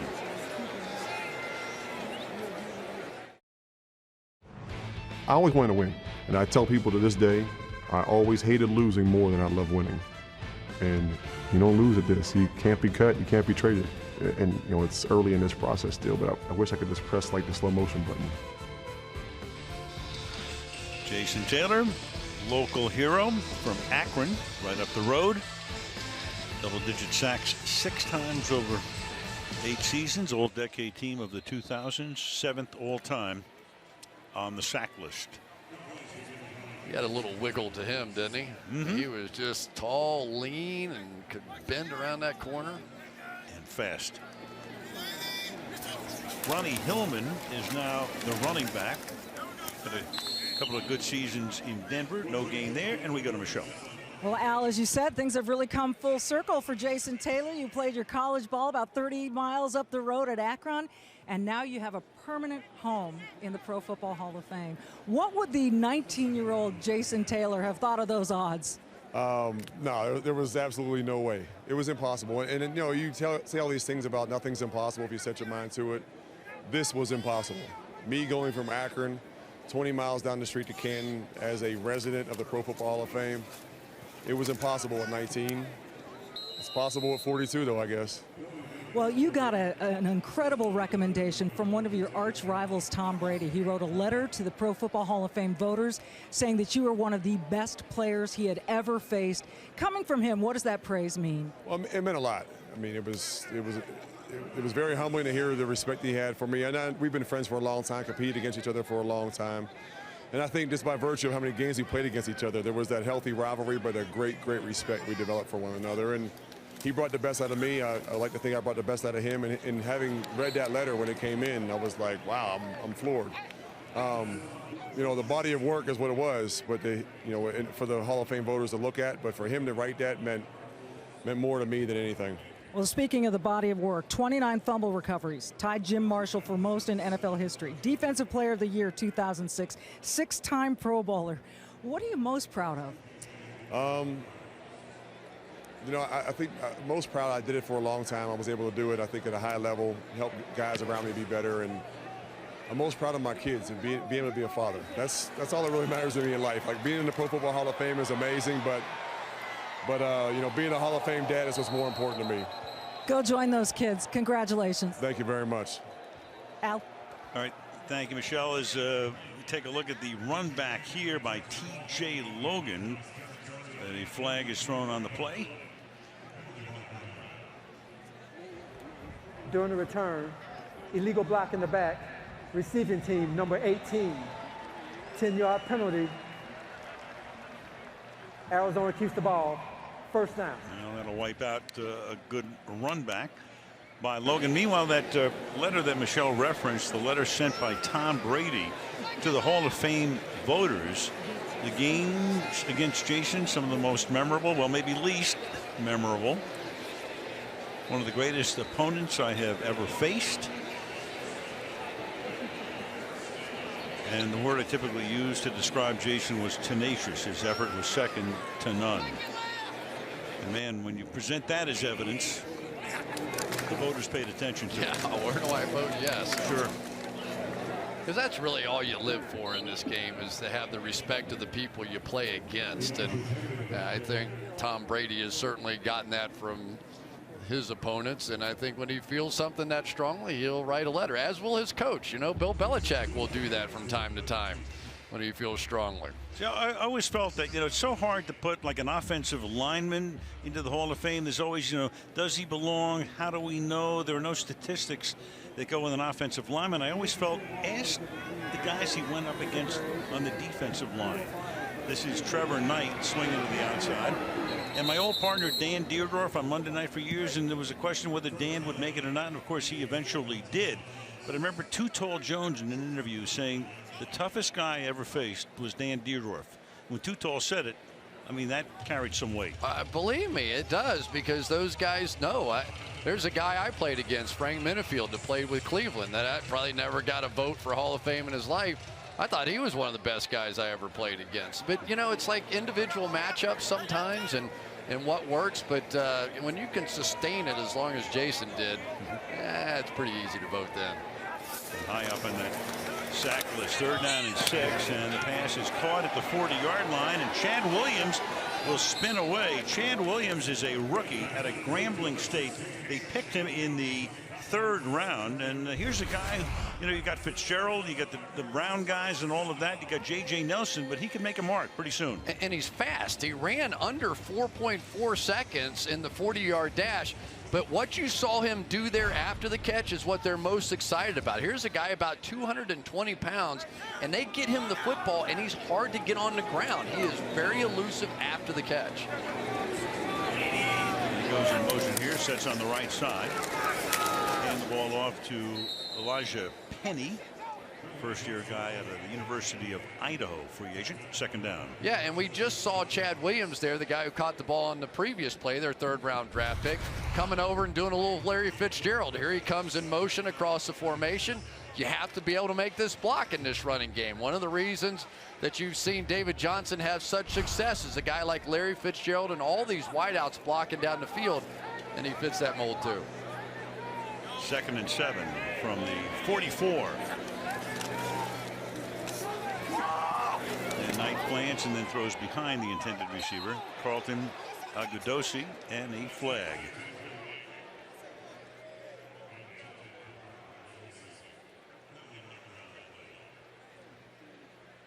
Jerome Boger wearing out the microphone at this point.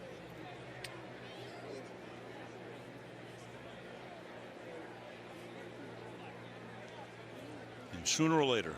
Pass interference. Defense, number 29. Spotted a foul. Automatic first down. It's Sammy Seamster. We're talking about Grambling State, Chad Williams School. Take a look at that. 4 guys: Willie Davis, Willie Brown, Buck Buchanan, and Charlie Joyner. All from Grambling. Grambling has sent more guys to the Hall of Fame than a lot of big name schools. Tell you what, I got to do the Grambling and Southern Bayou Classic 2 or 3 years with my buddy Tom Hammond down there. You saw some football, saw some pretty good bands at halftime too. Heck of a weekend down there too in New Orleans. From the 27, getting tripped up as he crossed the line of scrimmages. Penny, but then he gets up again. It's loose. Cowboys think they have it. Very interesting. Was he touched down or did he just fall to the ground? If there was contact, there was a little contact of some kind, it looked like at the line of scrimmage, then he would be down by contact. But if not, then this ball just flies out of his hand. Right there, he got kicked on the knee. and he was down. Well, what the Cardinals did is they raced up to the line of scrimmage because they didn't want that play challenged. But too late. Jason Garrett says, let's challenge this one. And it's our first challenge of the preseason. And see the new system. Yeah, they will now bring Dallas is challenging the rule on the field that the ball carrier was down by contact. So no longer does the referee go under the hood. They're going to bring out the Microsoft tablets, put a headset on them. Now, during the regular season, it'll be in New York that they'll determine the ruling. But here tonight, just for this game, they'll determine it right here. Here we go. You're going to see the leg kick out right there and contact made. So he is going to be down by contact. So we have this whole new system now. They'll have one of these Microsoft Surface tablets out on the field, and the referees will get a look. They'll be decided in New York. But one of the interesting things that we've sort of learned over the weekend is that a lot of times the guys would go under the hood and they'd have their reading glasses on underneath there. And so they said if you wore them under the hood, wear them out there. So guys are going to pull their reading glasses out and they're going to take a look. We want them to get it right. And there's the replay booth. After reviewing the play, the ruling on the field is confirmed. The runner was down by contact. Dallas is charged its first timeout. More guys up there than the Supreme Court. Jason just wanted to try it.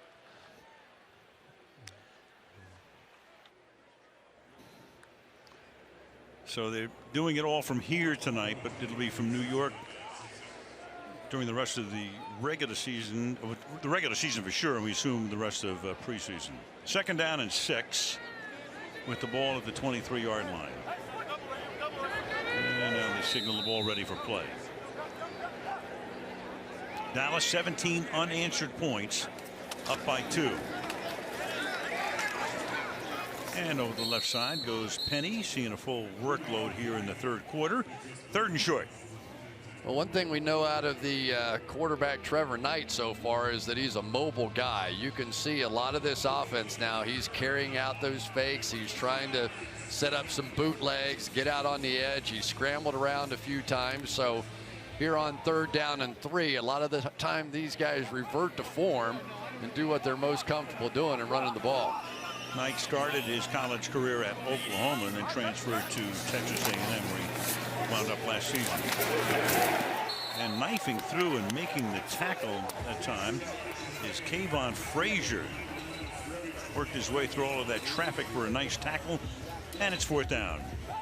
Yeah, really nicely done there. He saw the pitch and broke off of his man coverage just in time to make the play. He's a guy that played in 9 games for Dallas last year. 41-inch vertical jump, which seems like half the NFL coming out now as a 41-inch vertical jump, which probably rivals Michael Jordan. Matt Weil, 40-yard field goal attempt to try to give Arizona the lead. And there's a flag down, so for the moment they have the lead, but we'll see what the call is. It was a 40-yard attempt. Boger and his cohorts get together. They're saying offside. So that would be against it. It was a 4th down and 5. They could ask for a measurement, right, to see if it would be a 1st down. They can. Lining up in the neutral zone. Defense number 29. That penalty is declined. Arizona takes over. 1st down. Well, Arizona just kicked the field goal, so if the penalty is declined, they'll put the 3 points up on the board. Correction, the field goal is good. Thank you. He took over the lead. That's what he meant. Speaking of field goals, Morton Anderson. Talk to him next.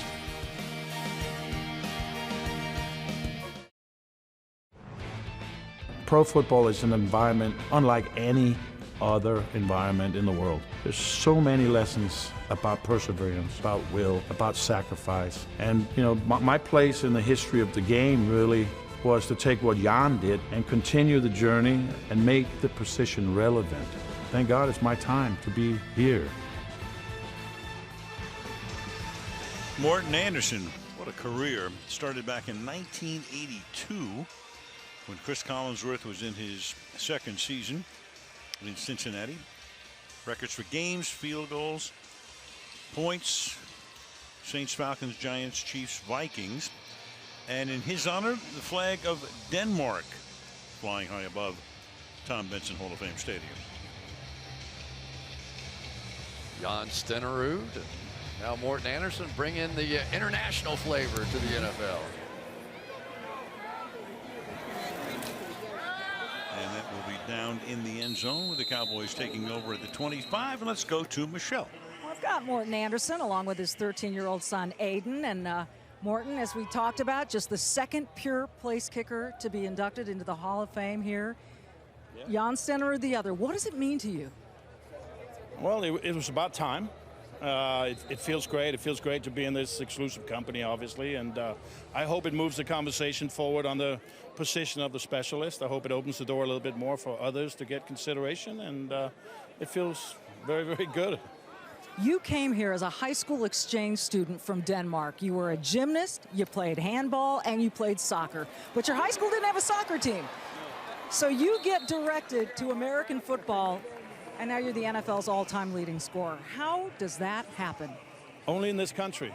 This is the only country on earth where you can come with a dream, with some skill, work hard, have some will, have some perseverance, and end up in the hollow halls of Canton, Ohio in the Hall of Fame. This is truly my American dream, and I'll talk about that more, obviously, on Saturday. But it's been a great ride together with so many people who've helped me along the way. An NFL record 565 field goals. Which was the most memorable? They were all memorable. I don't remember any misses, so all the makes were great. But what I take away, really, Michelle, is just the memories and the gratitude for all the help I had along the way. You know, I've never met a person, woman or man, who had success who did it alone. And, yeah, I'm no exception. Well, you know, you had some interesting hairstyles along the way, a variety of mullets, shall we say. And I know you had some Tennessee waterfall. Yeah, you had some extensive conversations with the sculptor. That was early career, and we did have some talks about what we should look for in the sculpture, in the bronze bust, and I think we settled on a sort of a mid-career mullet. So I'm very curious to see what's behind me here. It's covered up behind you. I know you're tempted to take that. You can't take that off.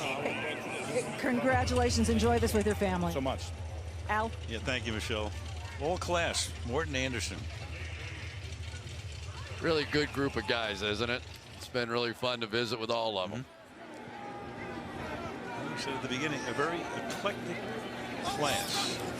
2017. As Rush hands the ball off, and this is Rod Smith lunging. You've got a quarterback, you've got two running backs, you have a defensive end, you have a safety, you have a place kicker, and an owner all going in. It's pretty good. Pretty good little running back here, too, and Rod Smith. Here's a guy that brother Jalen getting all the attention, the defensive, hopefully, star. But Rod Smith is moving up the depth chart here and getting some opportunities. You could tell by the way Jason Garrett talked about him that this was a guy that they feel like is making some strides, and that backup running back position is completely unsettled for the Cowboys right now. Rush down the right side, and that is broken up, intended for Lance Lenore. And Jarrell Carter, the rookie from Trinity, breaks it up. It'll be second down and 10. But you know, you think about the backup running back spot. Darren McFadden's had great success in this league, over 1,000 yards. Of course, I don't know what happened last year. He fell during the preseason, broke his elbow diving for his cell phone, something like that. So he only played in the last 3 games. And Alfred Morris, here's a guy that over 1,000 yards his first 3 years in the league, 1,600 as a rookie. And Ronnie Hillman, we've seen him do some good things in Denver before, too. Right, he picked up Hillman after the start of camp. And you got Smith chugging his way down to the 44-yard line. You know, one of the interesting parts, we talked a little bit about the defensive backfield of the Dallas Cowboys, is one of the reasons that they were able to go almost all defense in the draft was that they were able to sign Terrence Williams, their wide receiver. When that fell into place, they felt like it was a very strong defensive draft. They ended up drafting 2 wide receivers on the offensive side and everything else on the defensive side. But it was that signing of Terrence Williams that kind of triggered that change that took place on the defensive side. Revamped the secondary, 7 of the 9 picks Offense, number 80, 5-yard penalty, still third down. Yeah, there's 7 of the 9 picks, as Chris just mentioned, on one side of the ball. Man, time flies. Jason Garrett, I mean, you know, we were there in Green Bay the night the Cowboys got smoked by the Packers, and Jerry Jones told Wade Phillips to come home with me. And Wade got on the plane, and it was the right time, and Jason ascended and then got the full-time job beginning in the 2011 season.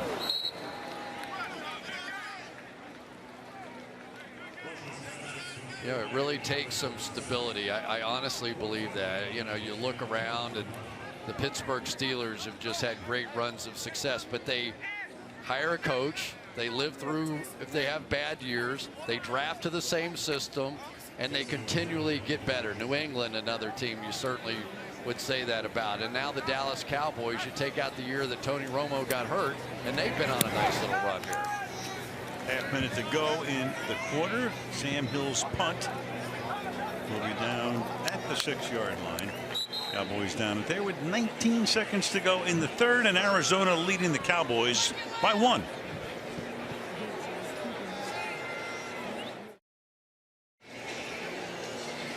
I mentioned Wade Phillips' name before. Yeah. He always, you know, he's made us laugh for years.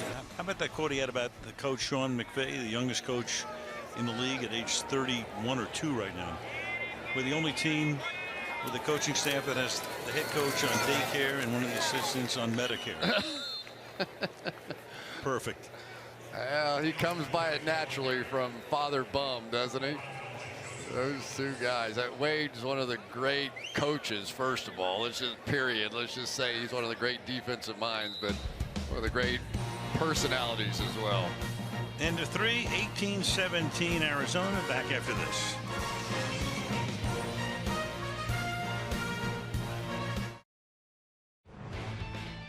I loved the game of football, and the game of football loved me back. I loved going to the meetings. I loved going on the road trips. I loved staying late for film study.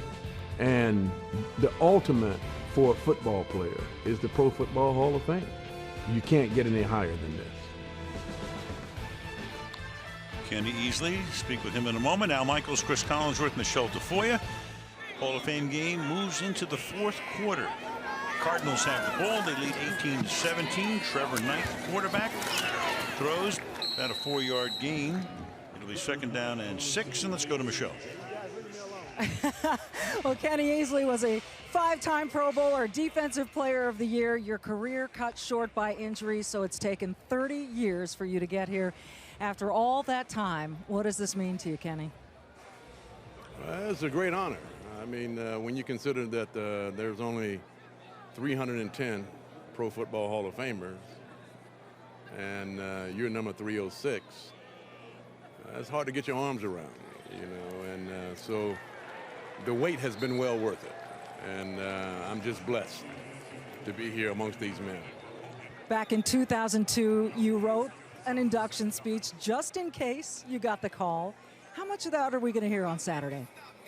The first half of it is still the same. It's only the second half that I changed.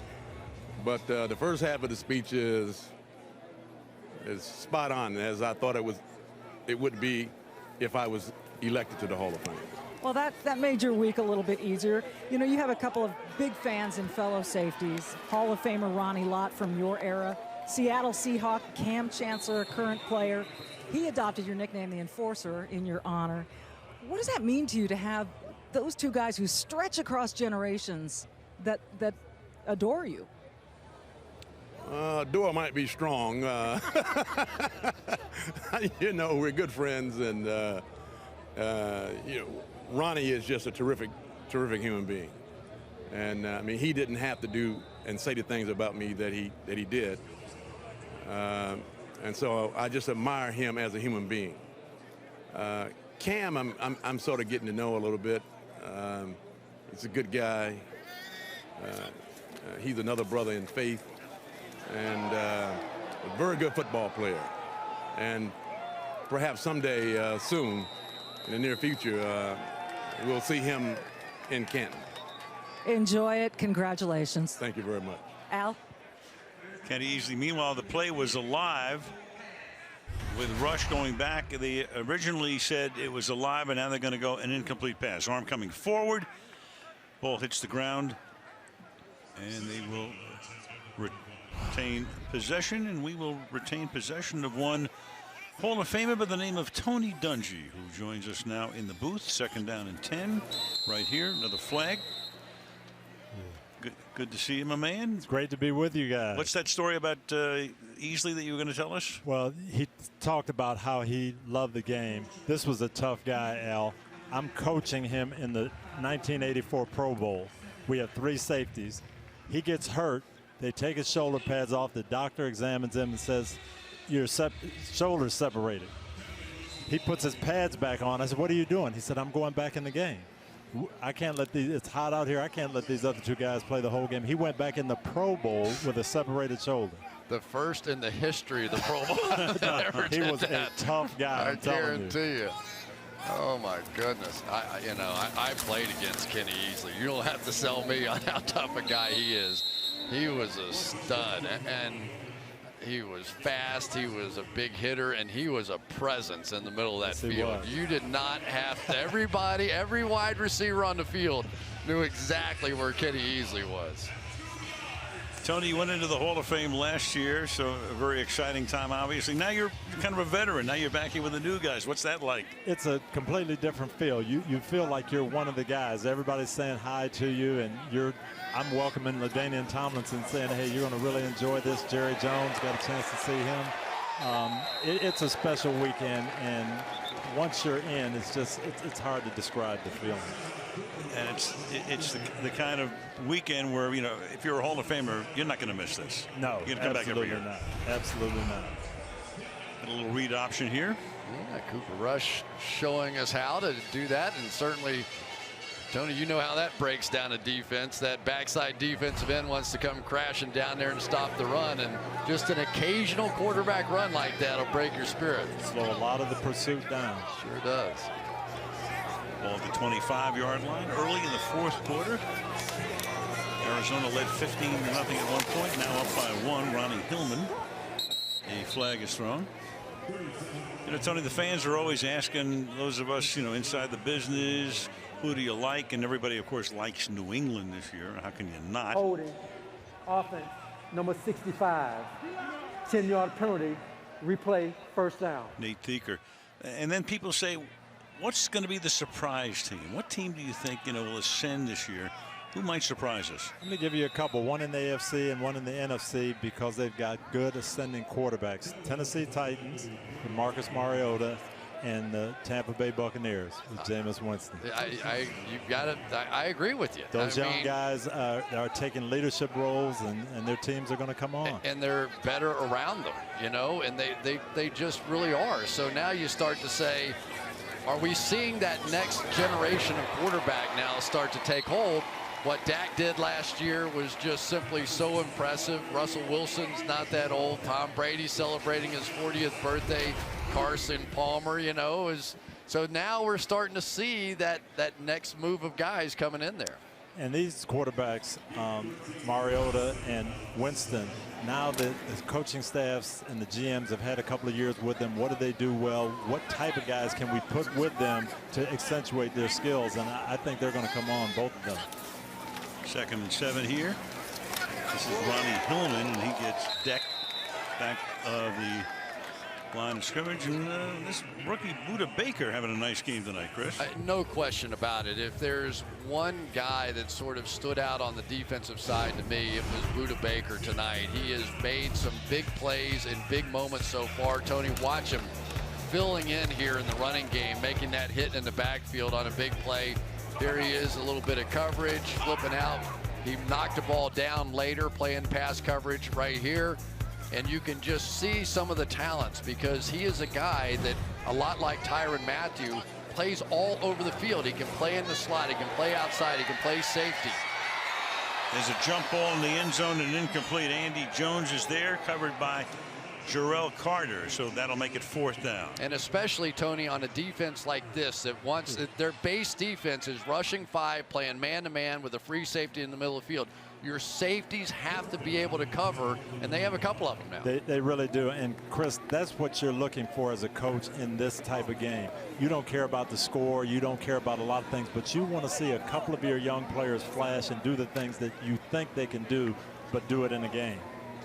Well, mission accomplished so far for Buda Baker. A guy that moved on was Tony Jefferson, and he goes over to Baltimore, and he was a bit of the enforcer back there, and he got to be much better in coverage, but he was a big hitter coming up on some of those run plays too.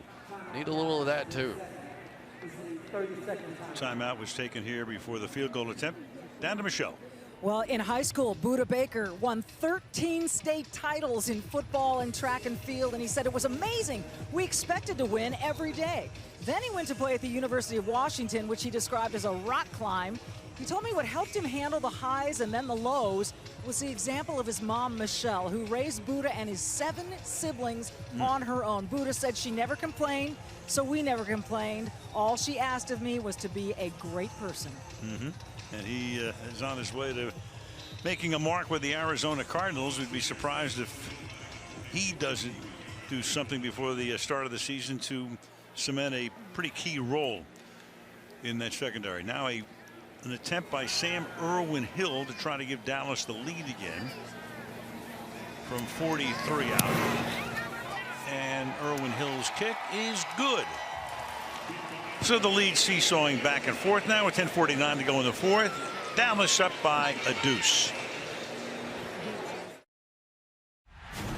America's game, been waiting all day. The best of the best have come to play. The gang's all here, let's turn it up. It's Sunday night, we can't get enough. Carey will lead us in again this year. And there's a display that they'll unveil tomorrow. Sunday Night Football. Hey. What's going on there? What's happening?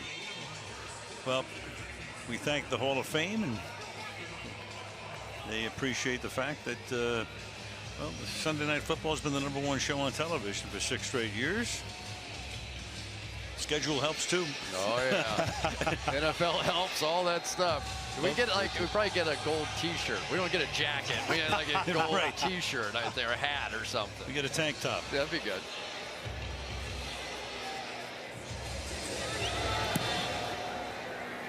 Sam Irwin Hill's kick fielded about 6 yards in. This time Logan's going to come out straight up the middle, up to the 23-yard line.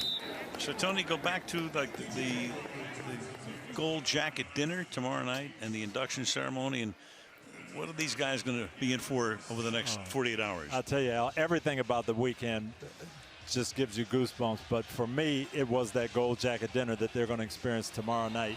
They tell you don't have to say anything, so you think it's not that big a deal. But you walk through these Hall of Famers, and there's guys you coached. Brooks and Sapp there. Guys, I saw Lem Barney, and I was Lem Barney in the backyard as a little boy, and Bobby Bell, and guys that were your heroes.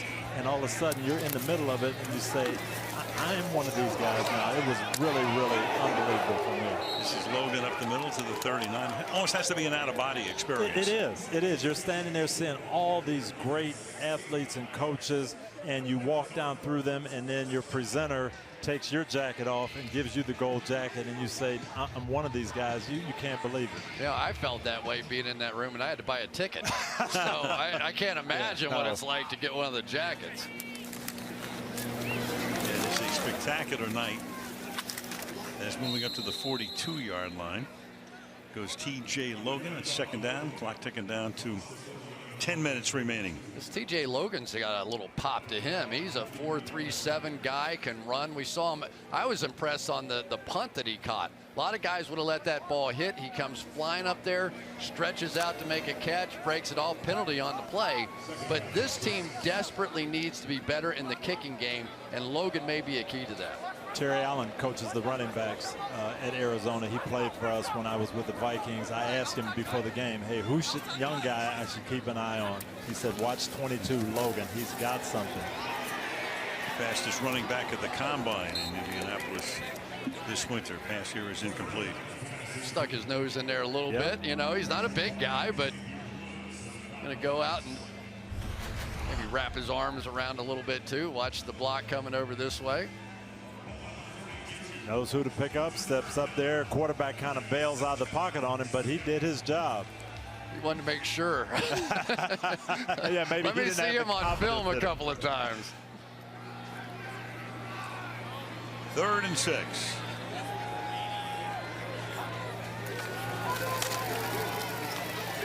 Knight under pressure, and he's going to get it away. He's outside of the pocket. There's a face mask call that's going to come up as well. So he escaped, and Lewis Neal, a rookie out of LSU, grabbed him by the mask. Grabbing the face mask. Defense, number 66. 15-yard penalty, automatic first down. You get so desperate when you get close to those quarterbacks, you just grab anything you can. The one guy, Al, that we haven't talked too much about so far on the Dallas defensive side is a guy named Charles Tapper. He had a back injury a season ago, but they feel like that if there is that extra guy over there, number 99, that could help fill in during some of these suspensions early in the season, that this is going to be a guy that may well take that next step up and could be an important factor. Tapper was picked in the 4th round by Dallas last year. That sounds familiar. So was Prescott. And Tapper was picked before Dak. That Knight going deep downfield, spinning around, trying to get it under wraps was Larry Clark, but can't. It'll be 2nd down and 10. Well, there's another Cowboy draft pick, Marquez White, playing on the outside. And here's a guy, kind of an interesting story, Tony. He played basketball and football his first 2 years. Finally, after 2 years at Florida State, decided he was going to go football only. Ends up starting the rest of the time. I think was captain of the football team down there. And now here he is playing for the Dallas Cowboys. And as young as they are in that secondary, these guys are going to have to perform. And you heard Jerry Jones talk about the style of player they're looking for. They want some interceptors, some guys who can play the ball, and that basketball skill will come in handy for him. And Knight finds the open man, and inside the 20-yard line goes Krishan Hogan, rookie from Marion. First down. Yeah, nicely done that time by the quarterback Trevor Knight, and you're going to see pop open in the middle of the field. Right in here, stick his hand up in the air, and Trevor Knight did a good job finding him. Knight looking pretty good for a guy who's number 4 on the depth chart. Trying to open some eyes around the rest of the league, if nothing else. 8.5 to go in the quarter. P.J. Logan. Meanwhile, Tony, Blaine Gabbert looked pretty good tonight. He really did. That's got to be the one thing that Bruce Arians is really happy about. You want to see that backup quarterback come in there. He played with poise. He hit the open man. As the one bad throw that was almost intercepted, but other than that, I thought he threw the ball very, very well.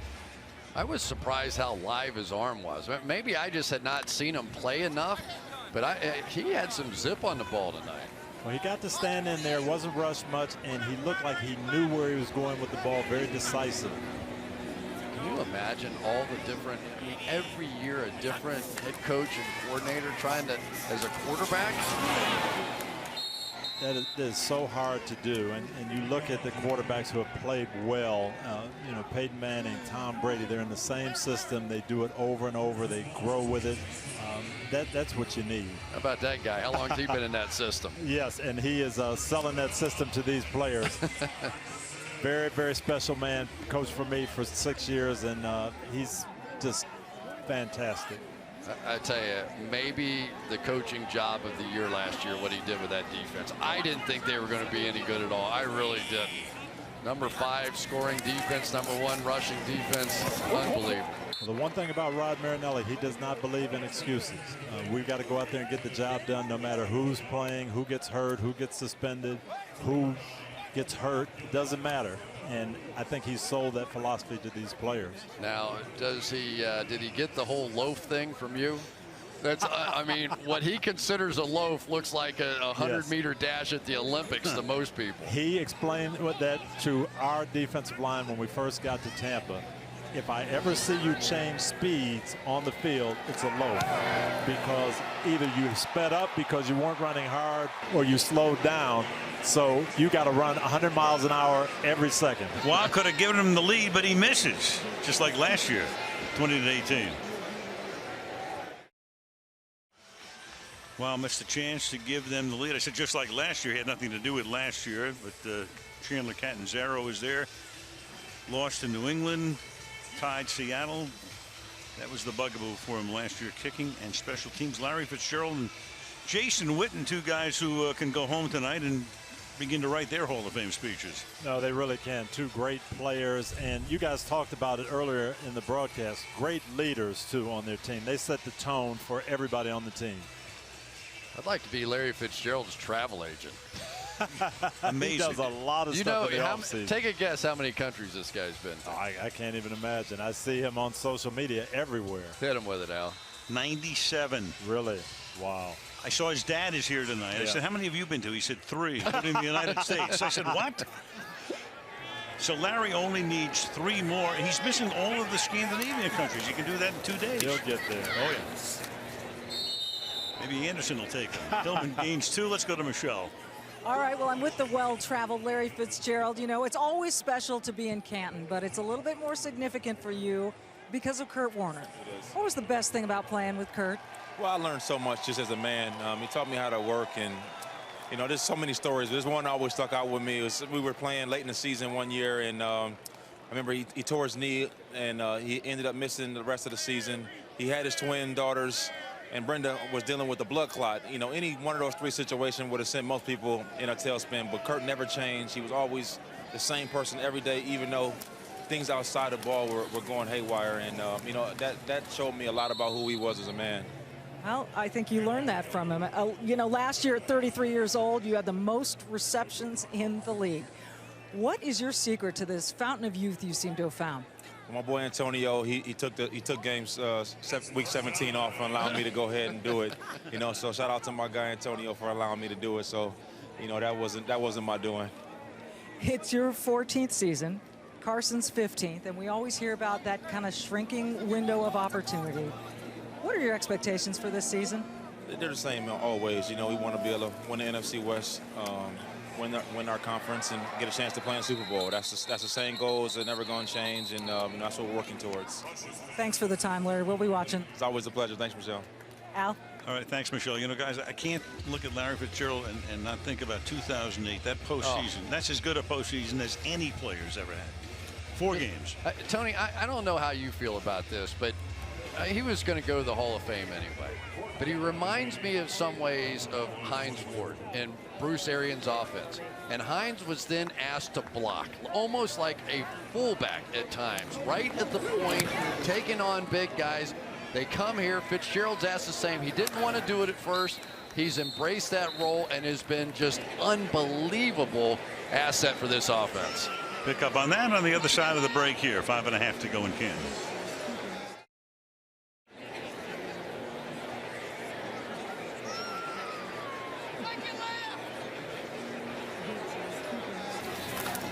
Going deep downfield and getting open and maybe losing in the lights or losing it, period, is Chris Hubert. So he looked back, couldn't find it, incomplete. 2nd down. Couldn't find it because it landed out of bounds. Pass rush just forced him to throw it a little quicker than he wanted to. Tony, how tough is it to trust young guys in the secondary? I know young guys in general, but in the secondary, you're thinking one mistake back there and it's 7-0, and we've got a lot of work to do. It can, and that's why you really have to make it simple if you're going to play young players in the secondary. You can't complicate it. 2nd and 10. Penny stopped for no gain. We go to Michelle. Well, Cardinals rookie running back TJ Logan, who you guys were talking about, he's been impressive tonight. He went into the x-ray room with a wrist injury. You know, I spoke to him before the game. He was really excited about making his mark on special teams here.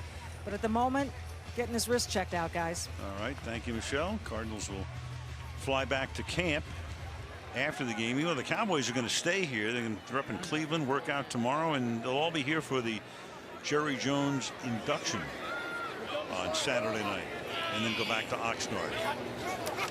3rd and 10, and airing it out downfield and a little too far. It's incomplete, intended for Larry Clark. It'll be 4th down. Tony, I'm curious. Just weigh in on one thing for me. Everybody talking about Colin Kaepernick right now. I know you were on Mike Florio's show today talking about that.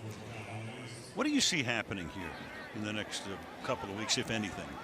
I don't know that a lot's going to happen. What may happen is somebody has a need at quarterback. When they feel Colin Kaepernick can help them, that's when he's going to get signed. Wow. Oh, my God. The ball is loose, and then it's picked up. Somebody's going to get signed, and somebody's going to get cut. Chad Williams will go in for the score. Now, they're saying that the ball was hit off of one of the Arizona Cardinals, so it gave him a free shot at that ball. And if that's right, he is right. Right. Lance Lenore, a heads-up play if that's what happened. Jason Garrett. A little conference here. Illegal touching at the 25-yard line. It'll be Dallas's ball, first down and 10 at the 25. Yep. He saw it. It's a good play. It's a free play. Once it hit the Arizona defender, that's it. It's a free play. You can't lose a fumble. He knew the rules. And so the Cowboys maintain the lead, keep the ball, 4.5 to go, and start from the 25. Anyway, Tony, we're talking about Kaepernick. Yeah, and a lot has been made of it. Everybody has an opinion, but it does come back to, okay, there's some things going on. There's some distractions. Is Colin Kaepernick going to help us win games? That's what it comes down to. And right now, people are saying, I don't think so. And that's where it is. And how will that change? I'm not sure, other than someone getting an injury where they now need a quarterback. Of course, the speculation every time a quarterback gets hurt, and that happened today in practice in Miami with Ryan Tannehill. Everybody says, well, are they going to sign Kaepernick now? Is this the spot? Colin Kaepernick was a good player, and in the right system, he can make plays in the NFL. He's proven that. He had good numbers last year. It's like 14 touchdowns and 4 interceptions, something like that. I mean, it was no slouch of a season. And he took over for Blaine Gabbert, was the starter for the first 5 games, and then Kaepernick got the job back. You hear a lot in his physical, his weight, and how committed is he, all those things. I think that all goes out the window when you evaluate. And can this guy help us? And is he going to be simply a backup quarterback and a clipboard holder? Then maybe I don't want the distraction. But when someone says, hey, this guy can help us, he'll be signed. It was interesting with Baltimore basically having to make that decision with Joe Flacco being injured, and would that be the team? And basically Steve Bisciotti threw it open to the fans. He wanted to hear what everybody was going to say about it. My question would be why? I think that was the question that came from Ozzie and some of the people from inside, John Harbaugh. And it's the NFL, as well as I do. If a quarterback can help you win one game, I don't care. He came from planet Mars. I don't care.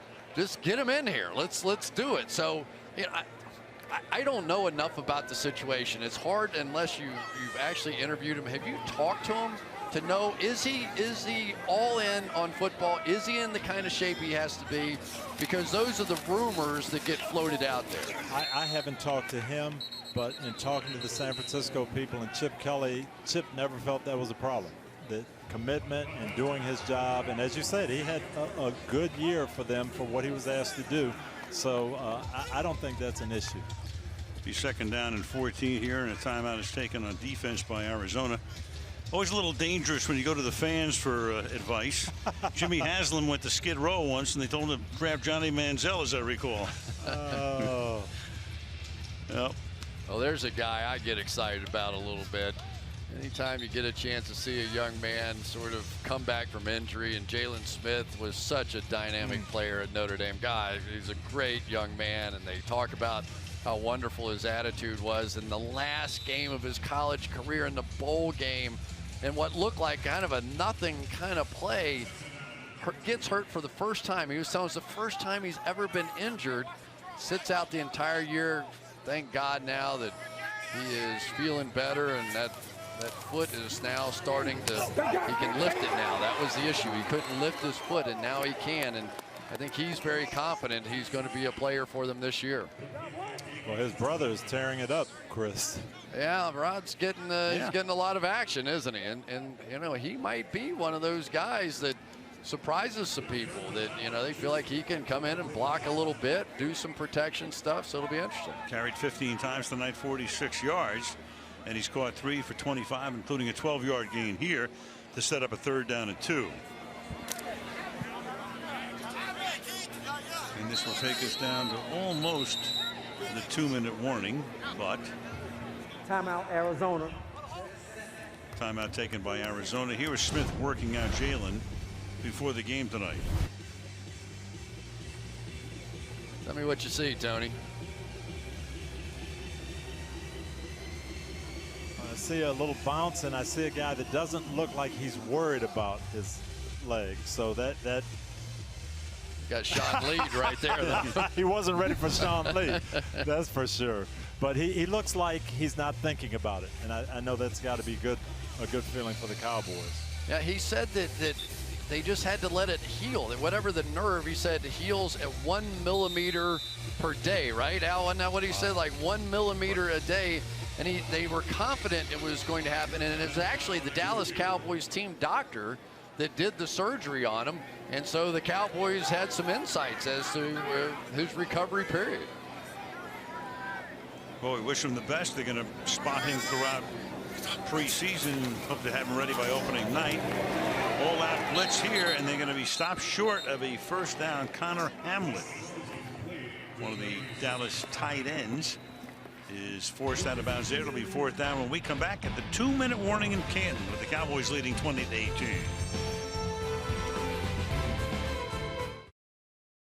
What do you think about this, Tony? Is this just a hard count, or are they really going to go for this? No, I think he's going to see what his offensive line can do here. 4th and 1, indeed he does, and they flip it back to Smith, and he's going to pick up the 1st down. A stiff arm, a hurdle, and a flag at the end of the play at the 33-yard line. Impressive night for that man's brother. But illegal block in the back. Offense, number 18. 10-yard penalty. After enforcing the 10-yard penalty, the result of the play would still be a 1st down. Right, because the penalty's enforced from the spot, so he already had picked up the 1st down. Back it comes, but they can run the clock out now. There's going to be the block in the back, but because it took place there, they're still going to end up with the 1st down out of it. And they'll spot the ball at the 47-yard line. Arizona can stop the clock only once. And so the Dallas Cowboys appear to be on their way to a victory in a game in which they trailed 15-0 early on.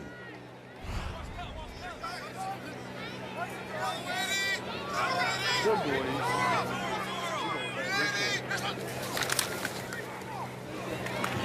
Juggle there, but he holds on. And another flag. Let's see, we have had 18 accepted Holding. penalties. Offense, number 62. 10-yard penalty. Replay 1st down. No, they really shouldn't take this penalty here. Exactly. I think Bruce Arians is telling them that now you want to. This gives them a chance to get the ball back. Right. If they Stop don't the take clock. the penalty. Stop the clock. You're saying that right now? See? 2nd down. The old coach in you. Oh, I know that, because that's the one thing you tell your offense at this point. We cannot have a penalty. That's the only thing that beats us here.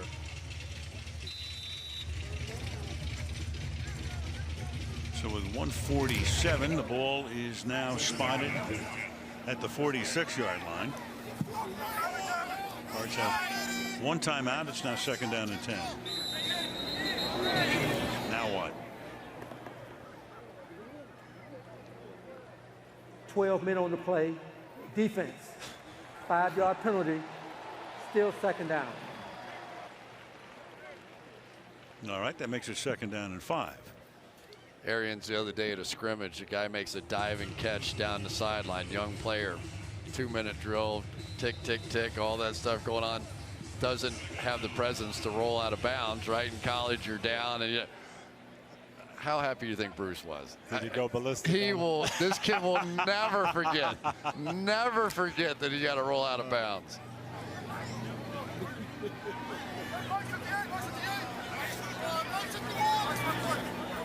trying to run out the clock. And here goes Smith to the outside. Pretty good slip move there.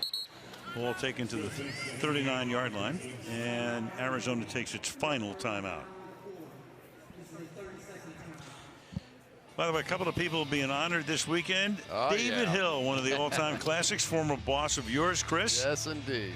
Man who launched Fox Sports in the 90s when they got the NFL contract and made that division what it is today.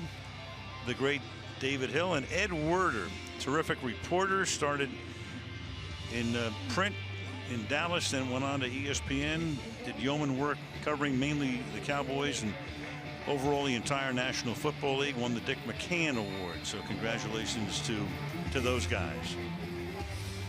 My gosh. Good memories back in the days. Oh, yeah. Hilly. Hilly was unbelievable. He wasted money putting anybody but him on camera. That was one of the more entertaining guys that television has ever known. And he's still going strong, too. Oh, man. In his own company. A little stint with American Idol, right? Oh, yeah. Tons of projects. The Oscars as well. Brian Brown gets tackled at the 40, so they will not be able to run the clock out.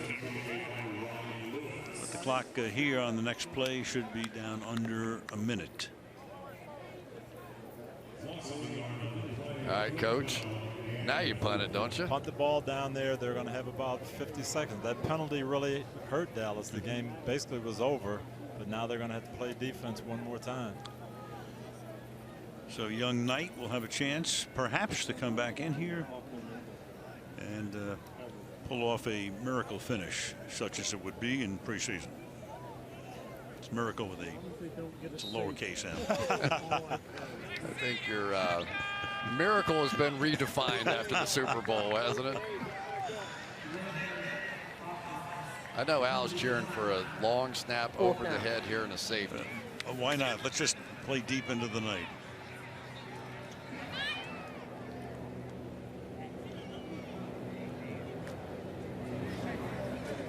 Jeremy Ross is back to accept the kick if it doesn't go into the end zone or out of bounds. Sam Irwin-Hill has done a ton of kicking tonight.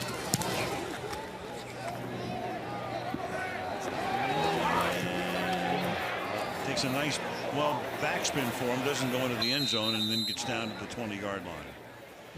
So field goal would win it, so they don't have to go the entire distance, maybe about 60 or so yards, and would set up an interesting ending. But as a coach, you got to love this situation at the end of the game. Yeah, you're going to see your guys in game-winning situations on offense and defense. And you've got some young guys that you want to see how they perform if they can do it under pressure.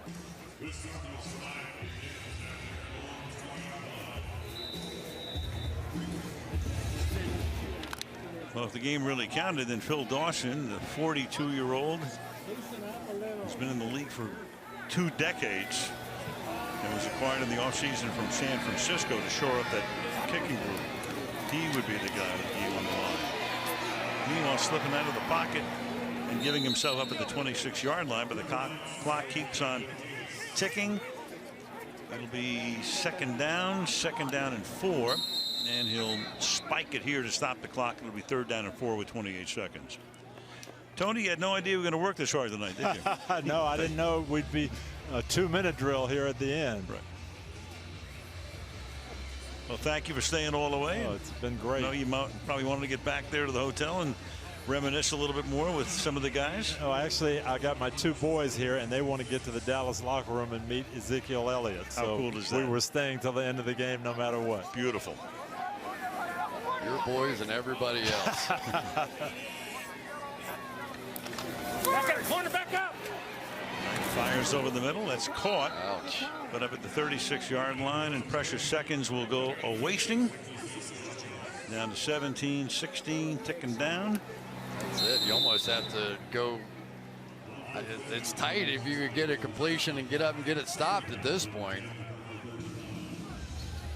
I don't. That wasn't the most efficient use of those chances. You know, you want to get something going, but at the same time, you have to realize you got to get the ball down to the 30-yard line down here. So you've got some deep crossing routes. You have to do something to work it down the field and take a chance. Outside, no question. Got to get out of bounds if nothing else. On a deep ball, so Knight will sling it underneath the 45, and that should take us all the way to the finish line. Papadosi, maybe one more spike, maybe not. And that will end the game, at least unofficially. We'll wait for Boger's call. This is the end of the game. Thank you very much, Jerome. Was there any doubt? Yeah, it makes it official. And the Dallas Cowboys come from behind, win it by a score of 20-18. Tony, we thank you again. We'll see you in Foxborough.